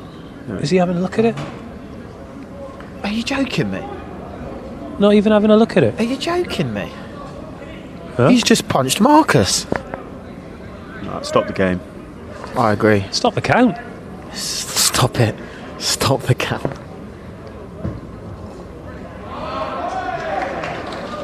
Here we go. Do you know, I thought we'd have had a look at that. I'm shocked we didn't. We are where we are. Let's see if it rolls on now. I mean, Marcus did well to recover there, but good offload. Yeah. Now back this way. Come on. That's awful work from the cameraman. But you want to know what I liked there, though? 1 in, all in. Yeah, like the 99. Good 99 call. We Speaking had of... that on our jersey tour in the under-15s, Dorchester. Did anybody ever say 99? Did it We come did, out? yeah, we did. Yeah. The Dorchester Torture jersey. Dorchester under-15 Talking about Torture one in jersey. all in. Under 15s. Yeah, it was brilliant, to be honest. I We bet had the it was. local Jersey hooligans come onto the pitch as well. So a bunch of 15-year-olds fighting a bunch of 15-year-olds. Yeah. I tell you what, Jersey is... I've never been there for rugby, but it's a lovely part of the world. Oh, yeah. That's the only reason I've been, I believe. Oh, is it? Yeah, Okay. Yeah. Played there with the Cornish Pirates a couple of seasons ago. Oh. Has he taken that? Nah, not quite. Good effort, though. Anyway, finally, going back to Domers, he played all his uni rugby in the second round. He did, yeah. Yeah, I played against him when I was at Exeter. You know how he became an 8? Go on. Because he asked him, where do you want to play? He goes, back row? Yeah. He was signed as a second row.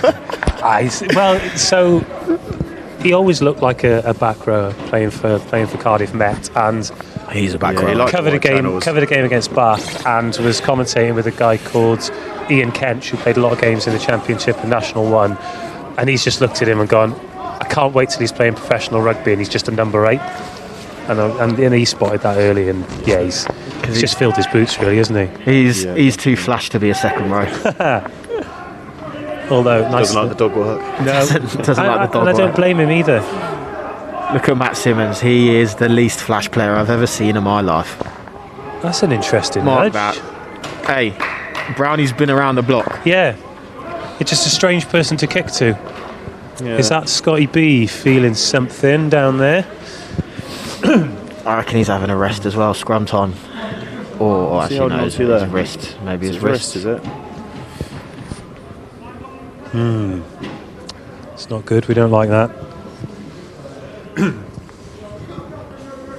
Although it's always fun to see easy on. Oh, come on. Right there. It's a great kick chase, though. I'm not so sure about. Try it again, shall we? Bit too much on that, and he's marked it. Take 2. I'm surprised they're letting their left winger kick these balls as much as he is. Because he's kicked a few now, and they've all landed a bit in no man's land. Touch this time? Don't mind that. Better. Okay. Just take the pace of the game out of it a little bit. I'm surprised he didn't go for a spiral, though. I love a spiral. Doesn't he? It's because he's an old school fullback. He is. No nonsense. He is Does what he needs. He's old. He's old. You boys are mean. Evergreen, though. See Hoggy's spirals for Scotland last week. Gee whiz. Hey, let's not forget the originator. Hoggy's only doing it because Brownie did it first. Yeah. Speaking of Scotland, a couple of boys in action for them today, Langy and Scotty Steele. Yeah, outstanding. Do you know, we say it. Hope they're going well. We say it on this show every week. Go. Put it on your toe. Put it on your toe. That's great defence from the big back rower. Great defence from the 6. We say it every week, so regular viewers of the show are probably bored of me saying it. But Scott Steele, since he's been a Harlequin, has been absolutely majestic. He's been outstanding. Player transformed. Yeah, I think he had a long, hard look at himself. Yeah. During the first lockdown last year, back in March, and As recently as that, you think? Wow. Yeah. Okay. There was an article about him in the rugby paper, I think it was. Oh no, the Scottish. It was the Scottish. Was it the Scottish Mail or Virgin? something like that? Yeah. And he got himself fit. I think he lost about 5 kilos or something. Wowzers. Not off his back. His back's huge.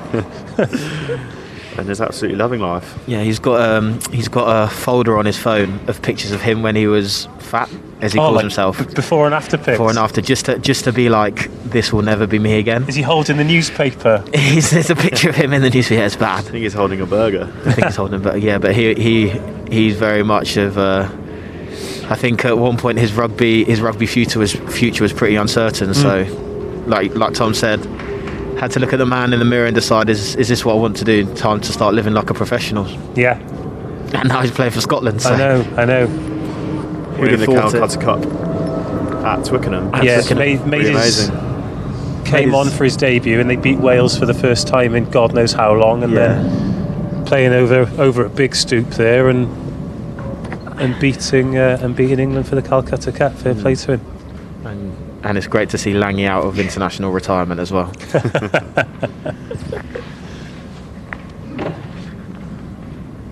Yes. Although Big Wilco Low getting warm. Although plenty more rugby for Langy to play before he disappears up north at the end of the season. What round is this? Do we know? Oh, he's missed one. He's missed it. Do you know what round this is of the Guinness? Is it 10 or 11? This is our 10. No, this is our 9th game. 9th. It's not even halfway. No. Yeah, this is our 9th game. So if we hold on here, if we don't, I'll be in a foul mood. But if we hold on here, we go level on points with Sale Sharks, and Exeter are playing tomorrow, aren't they?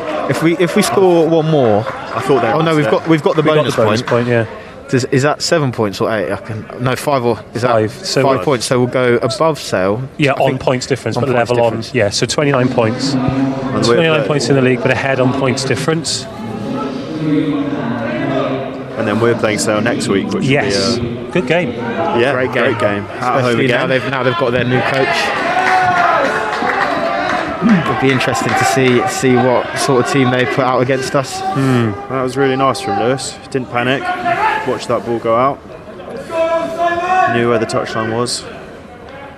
One thing you do know, no matter what team they put out, it's going to be hard work up front with Sale, isn't it? They are. Definitely. I think they're probably one of the largest packs, if not the largest pack in the league. So, yes, for that, for your forward pack, it's going to be a tough day at the office. But if you can nullify their threats, I feel like our back line can carve them up.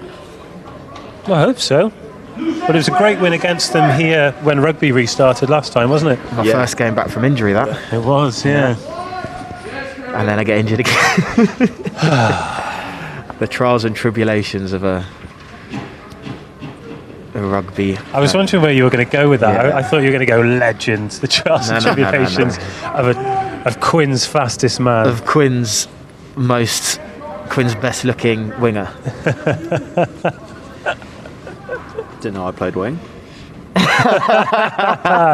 Wing forward, mate. We're going old school. Now DC looks like that. Everything's old school. We're going to have a few more entries into the Smithy Boot competition. I'm excited for the Smithy Boot. I'm really excited for these. I've been waiting all half for this. It's a good position here. Scrum bang in front of the sticks, bang on the 22. This is tough to defend these. Because your fullback has to go one way. He has to sell himself probably to the right-hand side, which should mean 3-on-3 if we can get Danny, turn it into a 4-on-3 right-hand side. Should be a... hang on, I'm just going to press my button to turn my heated gilet up one. There we go. Oh, yeah. It's definitely got a bit chilly, isn't it? Right, Domers, Danny, here we go. Go on the wraparound. Go on, Lewis. Good decision, Lewis. Good decision. Stay there, Arch. Oh, he's turned that over. God, he's done well there. Alex has got to do better. Alex has got to do much better. Alex has been pushed off that too easily. Stay on side now. No pens. Yeah, make him work to clear it.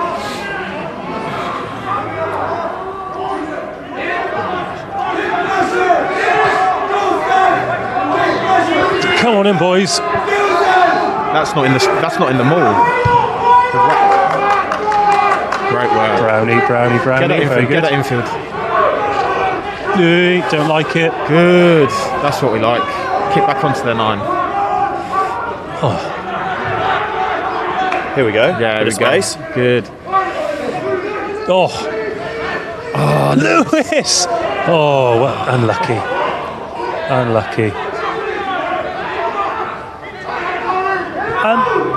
Domers looks absolutely knackered. It's been a long period of play. So. Just waiting for a second wind, I'm sure. Yeah, does not look happy out there.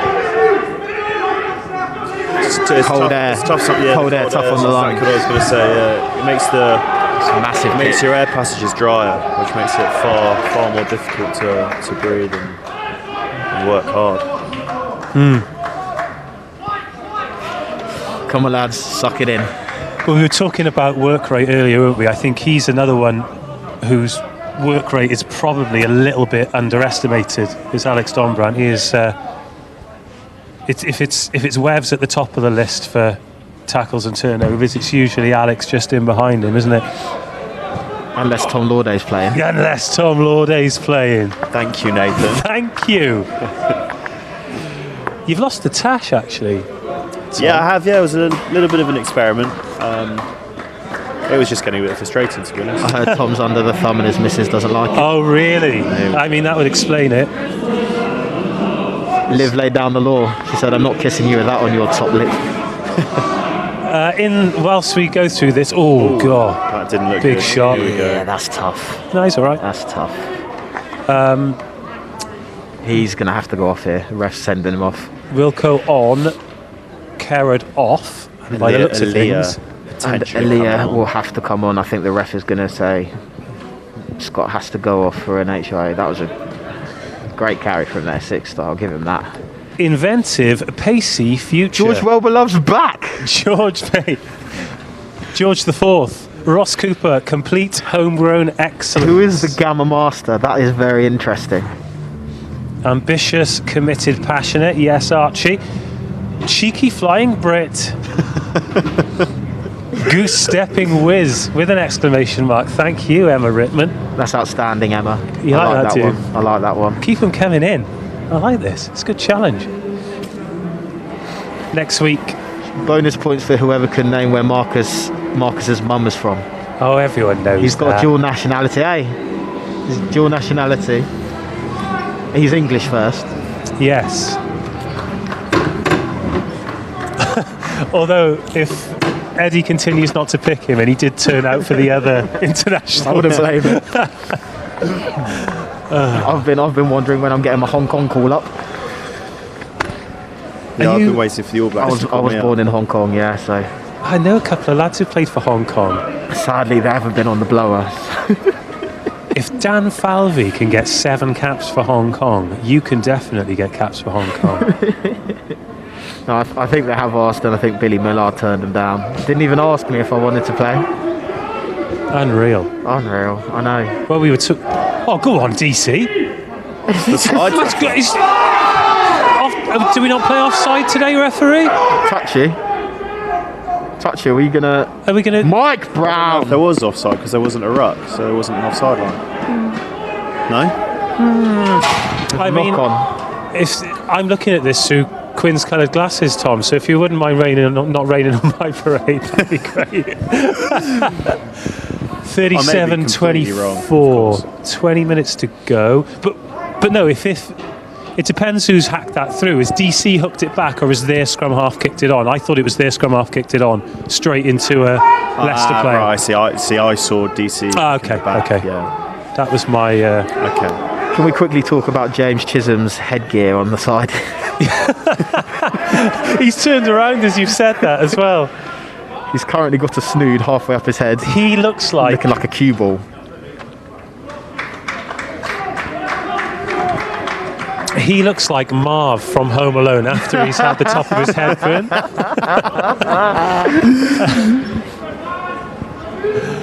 Oh, goodness me. One of the wet bandits. One of the wet bandits. Have you boys given us your 3 words for Marcus? For Marcus. I'm sure Nathan will want to give his again. Do you want me to give what small man syndrome? It was small man syndrome. I can give a second. Go on. Got Napoleon complex. Is that the other one? Yeah. Right. Do you know what? If Leicester score again, I'm going to start to get nervous, and I feel as though we're getting dragged a bit into a dogfight here, and yeah. Marcus Smith, Philippines' next president. Philippines' next top model. That's 4 words. I was trying to think of something to do with Manny Pacquiao, but that's too many words. Lil Manny Pacquiao. Yeah, judging with the way the blooming first half finished and after their score. Yeah. Well, if you had to, good take. If you had to have a white collar boxing match with any of the Quins squad, who would you have it with? With any of the Quins squad? Of the Quins squad, yeah. Martin Landajo. Why is that? He's trying everything not to get hit. And he's not throwing punches. Who do you reckon would be the best boxer in the squad? Well, March is a black belt in Kung Fu. Is it? Or karate, one of the two. Karate. Is it? Yeah. Crikey. So, I mean, he could probably pick up boxing pretty fast. Yeah. I also think Andre would probably... South Africans. Yeah, the South God. Africans. Speaking of which, take some stopping. there's a bit more gain line for you. There we go. Out back again. Oh, that needed to come. Better clear out, Dom. Yeah, nice Domers. See Webbs there just rearing to go. Yes, Mark. Shown the world that he's got wheels now, wants to get his hands on it some more. Well done, Danny. Get his hands off. Come on, Lewis, you've got to be in there.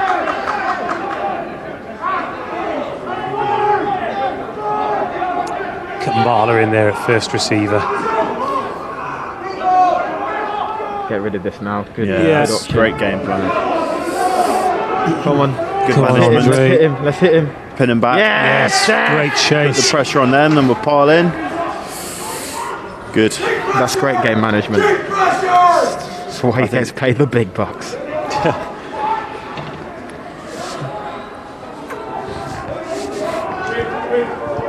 I know we're a long way away from it now. Oh, come on, boys.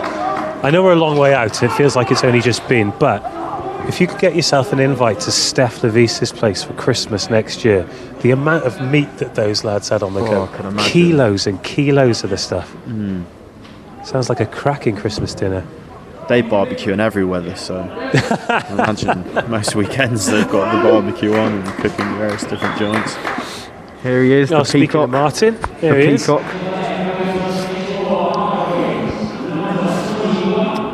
Martin Landajo.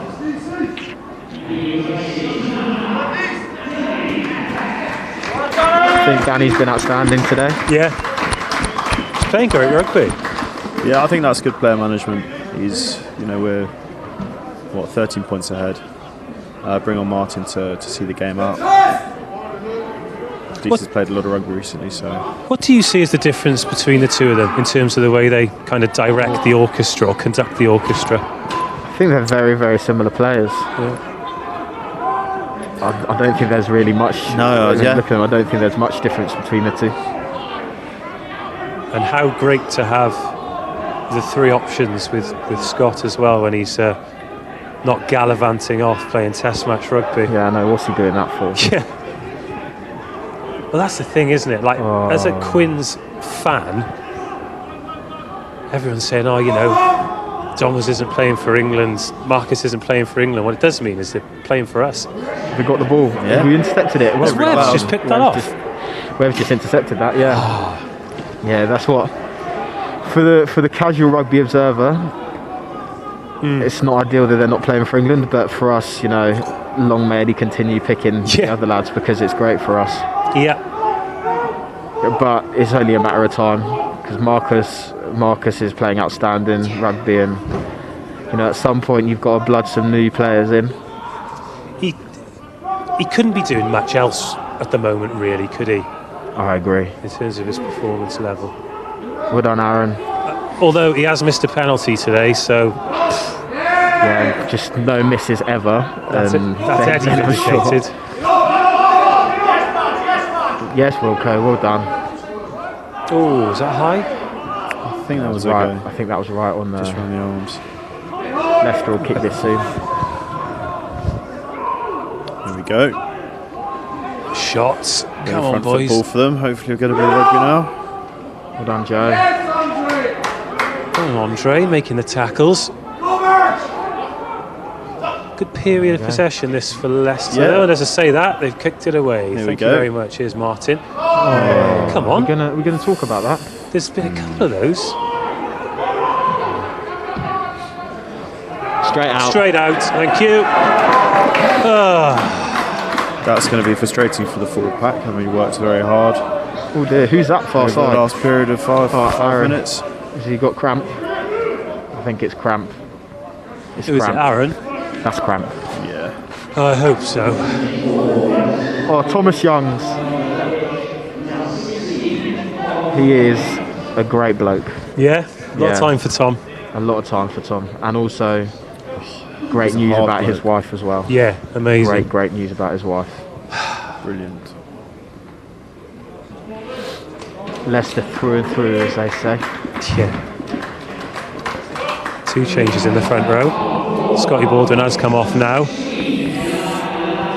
Also, and I think obviously he took his decision and the right decision to sort of step away from England duty to make sure everything was all right at home. And because he's not been in that England jersey, it's easy to forget how good he is as well. Yeah. Proper player. Little cannonball. Yeah, he's a unit, isn't he? He's massive. I'll always remember though, years back, I think it was Saints Leicester semi-final, and he almost gets knocked out by the Saints tight end at the time. Can't remember the guy's name, but he's come up swinging from a breakdown, clocked Tom's jaw. Tom's almost gone down, but he's like, nah, not me, I'm made of granite. Not today. Oh, straight in for easy then, line out bang on halfway. Ooh, what a throw. Straight to the back as well. In he comes. Now, I ask this question to the lads on the show every time, but you're describing him as an exciting player. What does that mean? Leah? Yeah. He's just a character, isn't he? He's a character, but he does stuff that other hookers, I don't think... I'd compare it to how Scott Brits was back in his heyday. He does some stuff. He's incredibly skillful. He's fast, he's powerful, he's strong. He wants the ball. Yeah. You never quite know what you're going to get, but he can be a world beater at times. He can be, yeah. Here we go, the absolute cannon. That is Andre's left boot. Don't Billy Burns it. That's a nudge. That's a side of his game that not many people see, but he's actually a very, very good kicker of the ball. And also to have that left foot, right foot combination midfield as well, very useful. Right, we've got an awful lot of left footers in our back line, which is incredibly handy. Yeah, especially when one of them can put it 60, 70 metres. Right, let's have a look. Here we go then. Dommers at the front, throw it Dommers. I think they're doing something. Well done, Joe. Got away with it. Marler. That was almost planned. Here we go. Are we going to... Oh, he's locked it on, he knocked it on. And it's been ripped. Okay. Okay. Josh just leathered him. Yeah, saw that. That's a good clearance kick. Good platform to attack off now again. Another opportunity. I'll tell you what, Leicester's 10 has got a very fresh fade for a lockdown. That's looking pretty brand new. It is, look how tight the lines are on his beard. Yeah. Either his housemate's a barber. Yeah. Or he's watched a few YouTube videos. 3 for 3. Just carry easy. Yeah, there we go. Oh, good tackle. Good decision. Yeah, great tackle. Tell you what, Leicester's 6 has been their best player today. Simmons in space very often. Well, he's had 10 minutes, hasn't he? 37-24. Feels like it's been 37-24 forever. The Interpawai enters the field.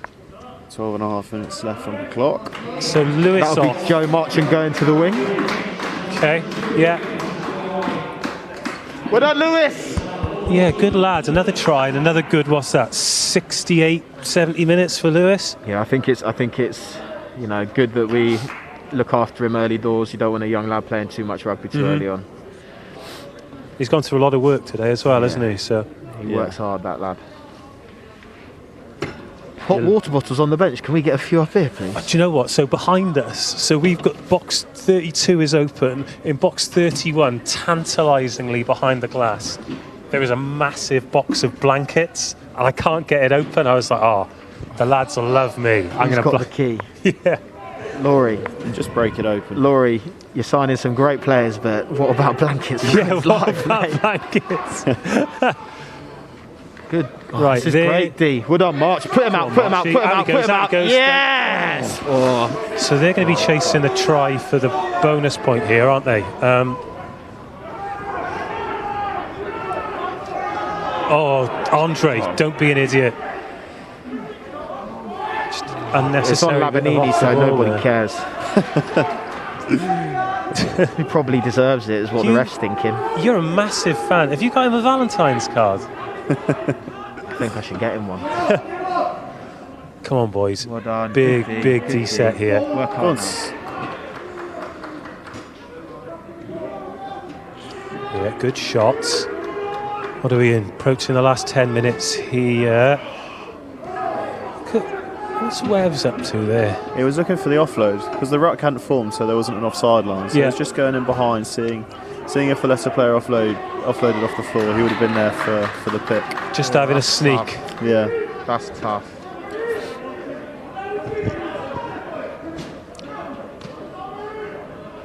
Right, penalty. They're not going to go for the sticks, are they? Go corner, yeah. Or are they? I don't know.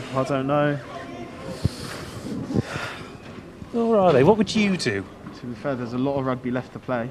I'd go for the sticks. You could go sticks, because then it takes it down to 10 points with 10 minutes. It's doable. And then you're only one score within a losing bonus point, if that's what they're going for, or narrowing down for more. They're making the change at scrum half now. I mean, there's a lot of rugby to be played in this match, but Tigers are on a rotten run of away form.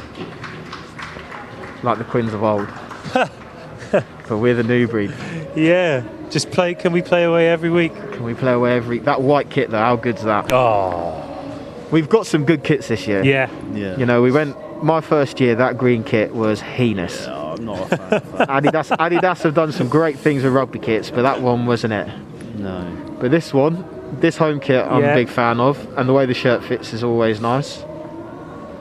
White and red, outstanding. Yeah, and obviously we're doing our bit for the environment with our green. It's the blue kit, but it's actually green.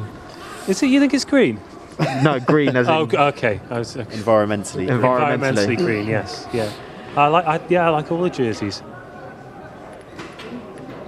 Yeah, they're among the best. There are still some stinkers. I would say the new set of Adidas boots, so the ones that Mike Brown's wearing, they are horrible. You're really slating Adidas. Yeah, you're really climbing in, mate. Can we? Wonders for my future. Hey, actually, no. Sorry. They are outstanding. Great boots. Great boots. Adidas, send some more through. Come on. Get all the boys in those lime green boots. Although, guys, a bit messy over there. I mean, slow ball suits us, but yes, that suits us even more. Yeah, that's big. That's a big moment. Our Maldi's been outstanding today.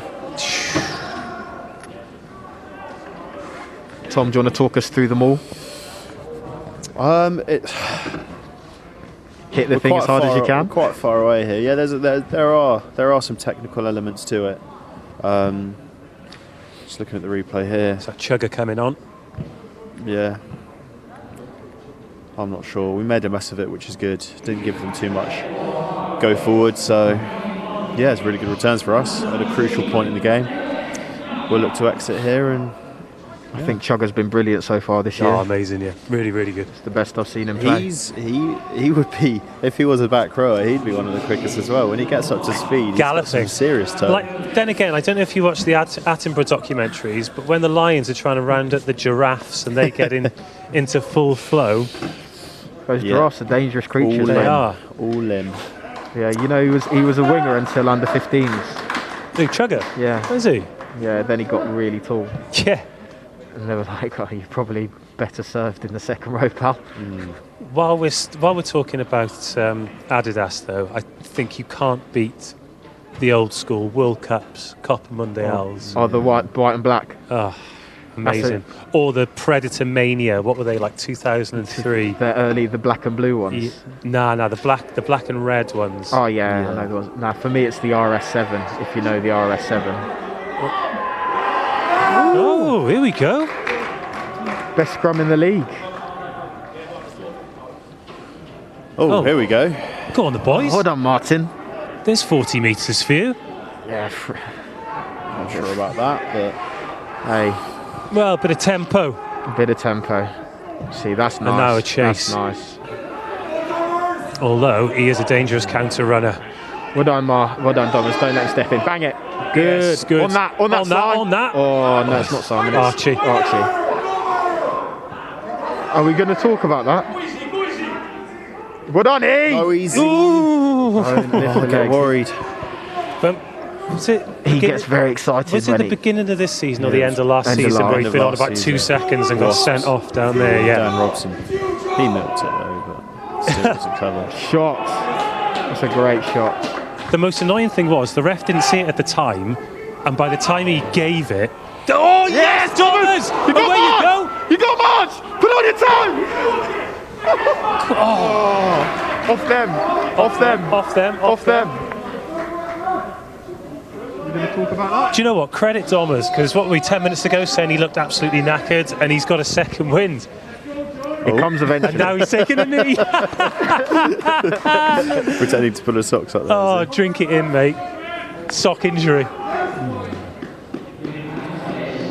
Is it time for Chippy? Where is he? Get Rich DC on. Get Chippy on. Chippy fan club. Harlequins live. Love the chip. Oh, so Heron on for Marcus. Marla's taking a blow. Jordan Earle's on. Ah. Empty the bench. Empty the bench. Do you reckon I can say it loud enough so the coach is here? Empty the bench. I mean, the good news for you is this is on record forever, so your opinion is very valued. If it's on record forever, I apologise, Adidas. Your boots are incredible. And I'd like to clarify that I never said a bad word about Adidas. What are those ones Chugger's wearing? They would match with the European kit very nicely. Yeah, they would. Yeah. That's the thing with all these different kits. You need different boots which match. Could you imagine being a back row forward saying that like 10 years ago? I know. No, I'm very up and down. I wear black boots. Good man. Come on, Nick. Time on this. Very good. And a good chase as well. Down he gets. That's a tackle, ref. Come on. It's been down for about 30 seconds. Penalty to us. What's he done? Oh, Lavanini. I'll make Lavanini again doing things that he shouldn't be doing. It wasn't even out. He is a big lump though. I would not fancy myself in the fight. I reckon I'm going to hospital if he catches me. Yeah, he is absolutely enormous. Right then, gentlemen, 75 minutes on the clock. I need you to select our DHL moment that delivers. So the key moment for you, the best moment of the match, it could be anything, a tackle, a try, a penalty, somebody on the pitch. Let's have a chat about it. What has been your DHL moment that delivers? I'll let Tom go first. Oh, do you need a bit of thinking time, do you? Oh well, I've got mine. I'm just wondering what you're thinking. For me, it would be the first try after the break to get the bonus point. I think that killed Leicester's hope a little bit. Did you see Wevs celebrating that penalty there? I love that guy. So the try just after the break, that was the... Yeah, I think it was it Lewis's one down there? Yeah. Lewis on the right hand side, Yeah. So that one for me, that would be mine. Mine is Marcus's try, just because it's great to see Will Evans at full flight. It's a rare sight. You're going to give that to him, even though it's celebration. Yeah, celebration is filth, wasn't it? Oh no, I might have to rescind. You might have to. I might have to rescind. I mean, it's in the reckoning. It's part of the conversation. I mean, a big moment would be the maul that we just saw. I was going to say that. I was about to say that maul was massive. You know, in the context of the game, at the time that it occurred. If they grabbed another one and it was 37-31 now, we'd be a lot more nervous. Lovely, Chugs. Yeah, I was actually about to say that maul. I was very much impressed. We've got an advantage, we've got an advantage. So hopefully we get the Keep it on, fellas. We love them all. Here we go. We love them all. Try. No, not quite. Oh, again, it's getting a bit tasty. There you go. Dummy. One more. Oh, no. Bizzle, it's gone back. Surely it went back. Oh, let the children play, ref. All those games. 400 top flight games of rugby.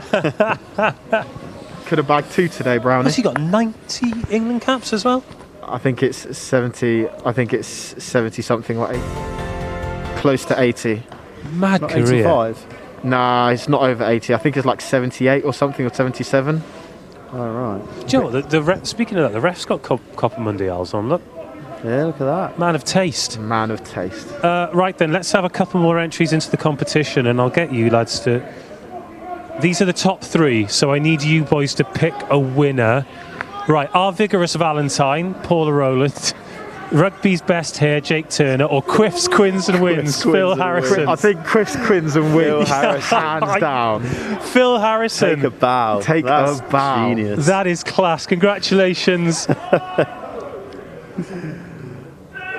Phil, get in touch with us on Instagram or Twitter, Quiffs, Quins and Wins.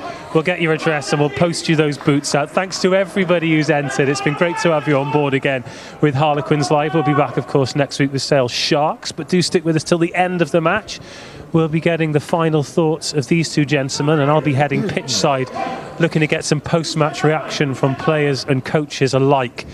And fingers crossed, barring something really bad in the next 2 minutes and 50 seconds, it's going to be a first home victory since August 2020. And a third victory in the Gallagher Premiership in a row. So things looking pretty peachy for Quins right now. 3 from 3, baby. I know. Hey, you love to see it. Shut up. Oh, come on. Rubbish! Rubbish! But we could be in for an exciting swashbuckling final 2 minutes because Leicester Tigers still looking for a bonus point score. It's not a bad kick, that. Decent nudge. Oh, well, well, well. So what are we going? Lewis's try for the DHL moment that delivers? Nah, I reckon I think we go for the maul. Oh, you think the maul? I think we go for the maul. All right. A little bit different. Saps their energy. Often overlooked. What I love about it is the forward has gone for a back and the back has gone for the forward. That just shows how much love there is in the room for the Quins boys right now. All love. It's all love. Oh, going to Surrey Sports Park must be so much better after a win than a loss. Smiles on faces. Yeah. There's music playing. The coffees are flowing. Suva Baby playing the tunes. Is he in charge of beats? He is, You will never see him without a speaker in his Oi! Oh, unlucky Aaron. You will never see Suva Baby without a speaker nearby. He's the vibesman. The vibesmith, I tell you what, hopefully you boys will be back on the pitch soon. But there is always a welcome for you here on Harlequins Live.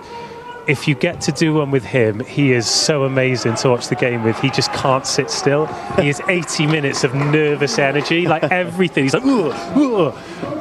It's unreal. But also, he might be on a bit of a ban because he just loses control of his senses and just keeps swearing. That just does not surprise That's not surprising, yeah. But he is great value. Huge amount of time for him. Tom, give me your best Suva Baby impression.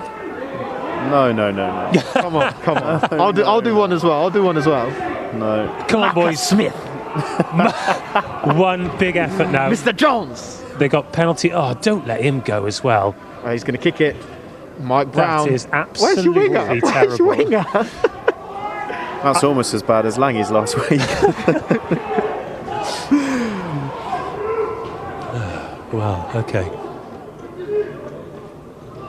All right. Well, hopefully we'll be hearing from Marcus Smith and Will Evans post-match, but we could get anybody. I'd imagine they'll be queuing up to talk to us after that. Alas, the clock is now red. It is red on our screen. It should be red on yours too. So one last effort from the boys. It's not going to make a difference to the result. It is going to be a bonus point win regardless, but Tigers, with a conversion, could leave. We want to stop them getting the losers. With a couple of bonus points, yeah. Show a bit of a ruthless edge to us. Yeah, if we stop them here, Come on, boys. Here now, fellas. No point. In we go. Bummer. Let's go. Let's go. Go in touch. That's done. Out it goes. Blow it. No. No more tries.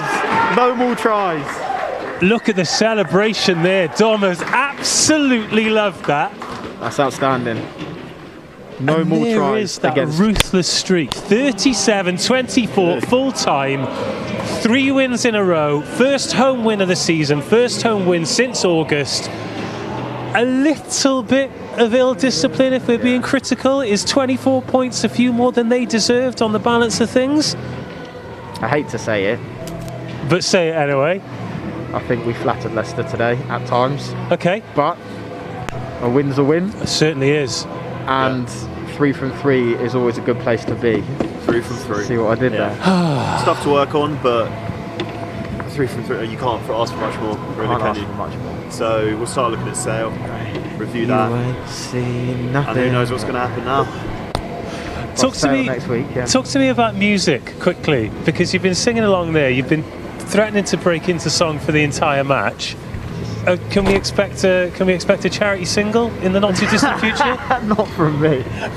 Why not? If someone else writes it, I'll sing it. I'll give it a go.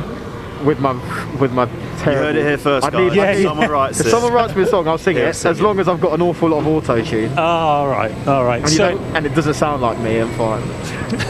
So let's bring it back to rugby now then. It is going to be all smiles. I'd imagine you've had some pretty dark team talks at times this season.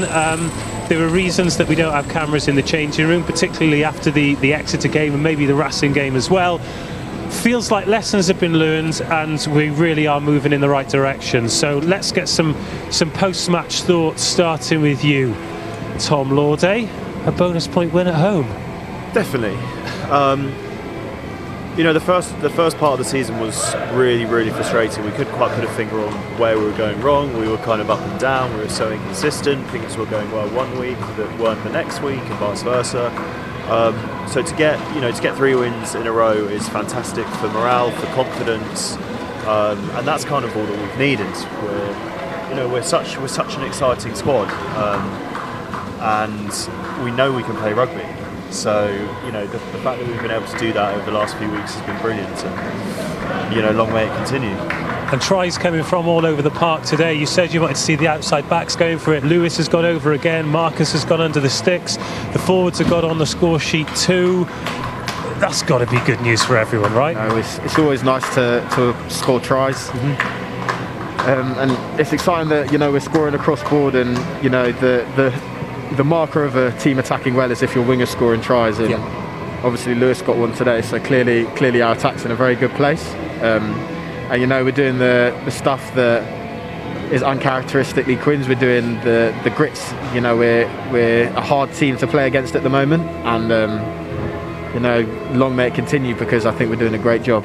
So what does this week look like now? It's pretty quick turnaround, as it always is. Sale at home next week. They're coming off the back of a defeat to Bath, so they're going to have the bit between their teeth. Definitely. But yeah, what does the week look like? You head to when do you get back into Surrey Sports Park? So the boys will have this evening and tomorrow off. There'll be a lot of sore bodies out there, I'm sure. The rugby's been pretty thick and fast over the last few months. Obviously we had a bit of a break, but still, rugby hurts. So we'll regroup on Monday. We'll kind of review the game, see what we did well, see where we need to improve, or kind of a few other fix-ups. And then kind of from that point onwards, it'll be all eyes on Sale and focusing on what will be, I'm sure, a very physical encounter. Just looking over at BT, they're going to interview Brownie. They've given him the man of the match. What do you make of that? I think Leicester came with a kicking plan. He nullified it pretty well. He's, like I said, he's been around the block with with over 400 top flight games of rugby. Unreal. 340 for Quins, 70 odd for England. I think if you're going to kick to anyone in the league, it's probably not the person you're going to get much change out of, and I think he did a brilliant job of that today. So. And on the score sheet as well. And he scored a try, exactly. Opened the scoring, didn't he? Right, I'm going to leave you boys get in the warm, but just remind me, you're back pretty soon, right? Hopefully next week, but if not, then most definitely the week Rearing after. to go. Yeah, Archie White, watch your back. And when can we expect to see you? We're aiming for Newcastle. Is the plan. Oh, and you'll score millions up there as well on that 4G. If it's this cold, I'm not sure. Boys, great debuts on the show. Thank you very much. Pleasure to have you on. I will let you get to it. I'm going to head down here now and try and get some post-match reaction. I'm going to take these headphones off because that would have been a disaster. But thank you very much, gentlemen. And thank you, Quiz Live. Cheers, guys. Enjoy the rest of your weekend. I can see Marcus currently being interviewed by Mark Durden-Smith over there. Hopefully, I'll be able to wrap him up afterwards. But another great performance from him. Oh, here we are on camera. Yes, get the date in your diaries. We will be back next week for Harlequins Live. It is Sale Sharks. Who knows what guests we'll have. But if you've enjoyed the guests today, then let them know, because they absolutely love it. But also, let us know who you want on the show too. Congratulations to our competition winner. He's going to be winning Marcus's boots. If it's the ones he's wearing, they're a swanky white pair. Do we already have the boots of Marcus's, or are they these ones that he's worn today? We're getting them next week. Okay, we will get those boots. But I am on standby for Marcus. Thanks very much for joining us today. It's an absolute pleasure to do these, particularly when we win. Thank you very much for sticking with us. It has been great away from home. We've been so close at home. It's finally happened today. I'm looking up at that scoreboard. Well, I was looking up at that scoreboard. They've turned it off now. But 37-24. A bonus point victory. What are we now? 29 points in the league, so that puts us level with the team above us. It puts us level with Exeter, but they've now got a game in hand. And of course, Bristol Bears scraping that victory yesterday. They're still there at the top, but we're getting there, and it's pretty good as well. Huge thanks, of course, to Silver Bug, who allow us to continue this Harlequins Live show. We're here for every home game, and after what seems an eternity, we've got a couple back-to-back. So do stick with us. In the meantime, remember, whether you're watching on Facebook or YouTube, put a reminder in for next week. And of course, on Instagram and Twitter, all of the content is going to be going in the build-up to the match next week, which is Sale Sharks. Right, Marcus, I'm going to try and pull him in here before he disappears. Can we grab you for a quick minute, Marcus? I know you've got to get warm because it's pretty cold. Congratulations. It is a home win. It's a bonus point win. Feels like a long time since we've said that. How does it feel? Yeah, we're obviously pretty delighted. It has been a long time since we've got a bonus point win here at the Stoop. We kind of let ourselves down here and let the fans down. The fact that we've almost forgotten how to win here last couple of times, but it's nice to get that one over the line, even though it was a bit shaky the last 15-20 minutes. But yeah, the boys will celebrate that tonight, but then all eyes on Sale next week. We've got to back it up at home to Sale as well. You can't stop scoring at the moment. Your kicking was great. You got absolute hammer from the boys for that try celebration, though. They can't believe you went knees first. Can you just talk us through what was going through your mind, please? Yeah, I was going to do a dive, but then I thought the ground was a bit too hard, so I tested it out with my knees and then I slid on through. But yeah, it was nice, nice bit of play from Will Evans. He's been playing brilliantly the last couple of weeks, as well as the forwards, and I was lucky enough to get on the end of that. Big team effort, tries all over the park today. A few mistakes that Leicester did capitalise on, but every time they made one, you made one, but you always came out on the right side. Third in the league now, I make it. That looked a long way away a few weeks ago.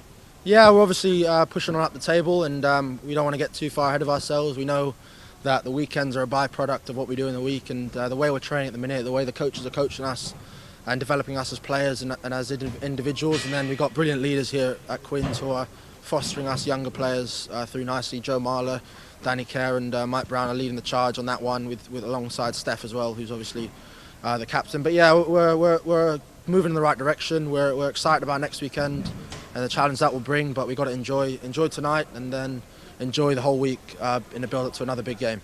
Bit of ice on the leg there. Is that anything to worry about? No, it's all good. I just keeping it cool. To be fair, it's probably a little bit warmer than the air here. I'll let you get in shortly. But finally, of course, we have to mention it. You put pen to paper. We're really pleased that you're staying. What kind of response have you got from the supporters since you've given us that great news?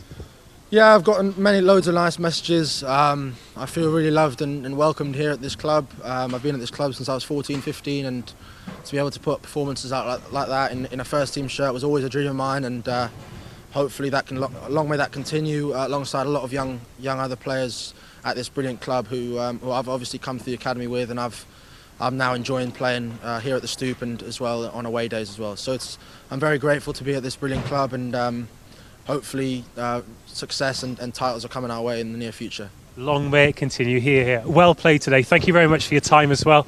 Marcus Smith, everyone. I'm going to have a quick look around. Are we going to get anybody else? I'm not sure we are. We will call it a day there in the freezing cold, but we are absolutely delighted with a home victory here at the Stoop. Finally, thank you all for watching. We will see you next week here at the Stoop for Harlequins Live. It is Sale Sharks, and you don't want to miss it. See you then. Goodbye.